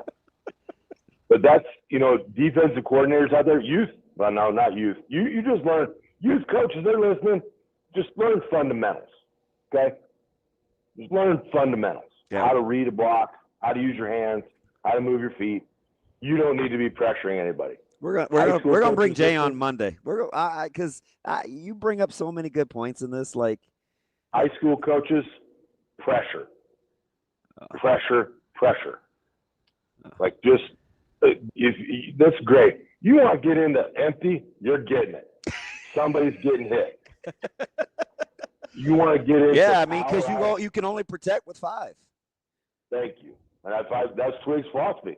We're going to bring one more than they got, and our cover guys might not be the best cover guys, but you're going to have to make a decision in 2 seconds. Do you want to chuck it to the stands? Do you want to get hit? Or do you think you can hold on long enough to get it completed? I'm all in. Yeah. Love it. Back out old Malcolm. That is our guy. I'm still rocking with the clip joint. Love it. Yeah, that one, I gave that nickname. That did not go over well. I think I may have been the only one that used that. That one was not well received. Hey, too much Uncle Luke and Beastie Boys in you. That's what that is. Oh man, that cassette tape, man, it's maker. Oh, man, that thing got demolished. That is our guy. Never tried that move again. That's our guy, Matt Vrzal. Verz, appreciate the time as always. Good stuff, Great Matty. stuff. We'll talk to you next week.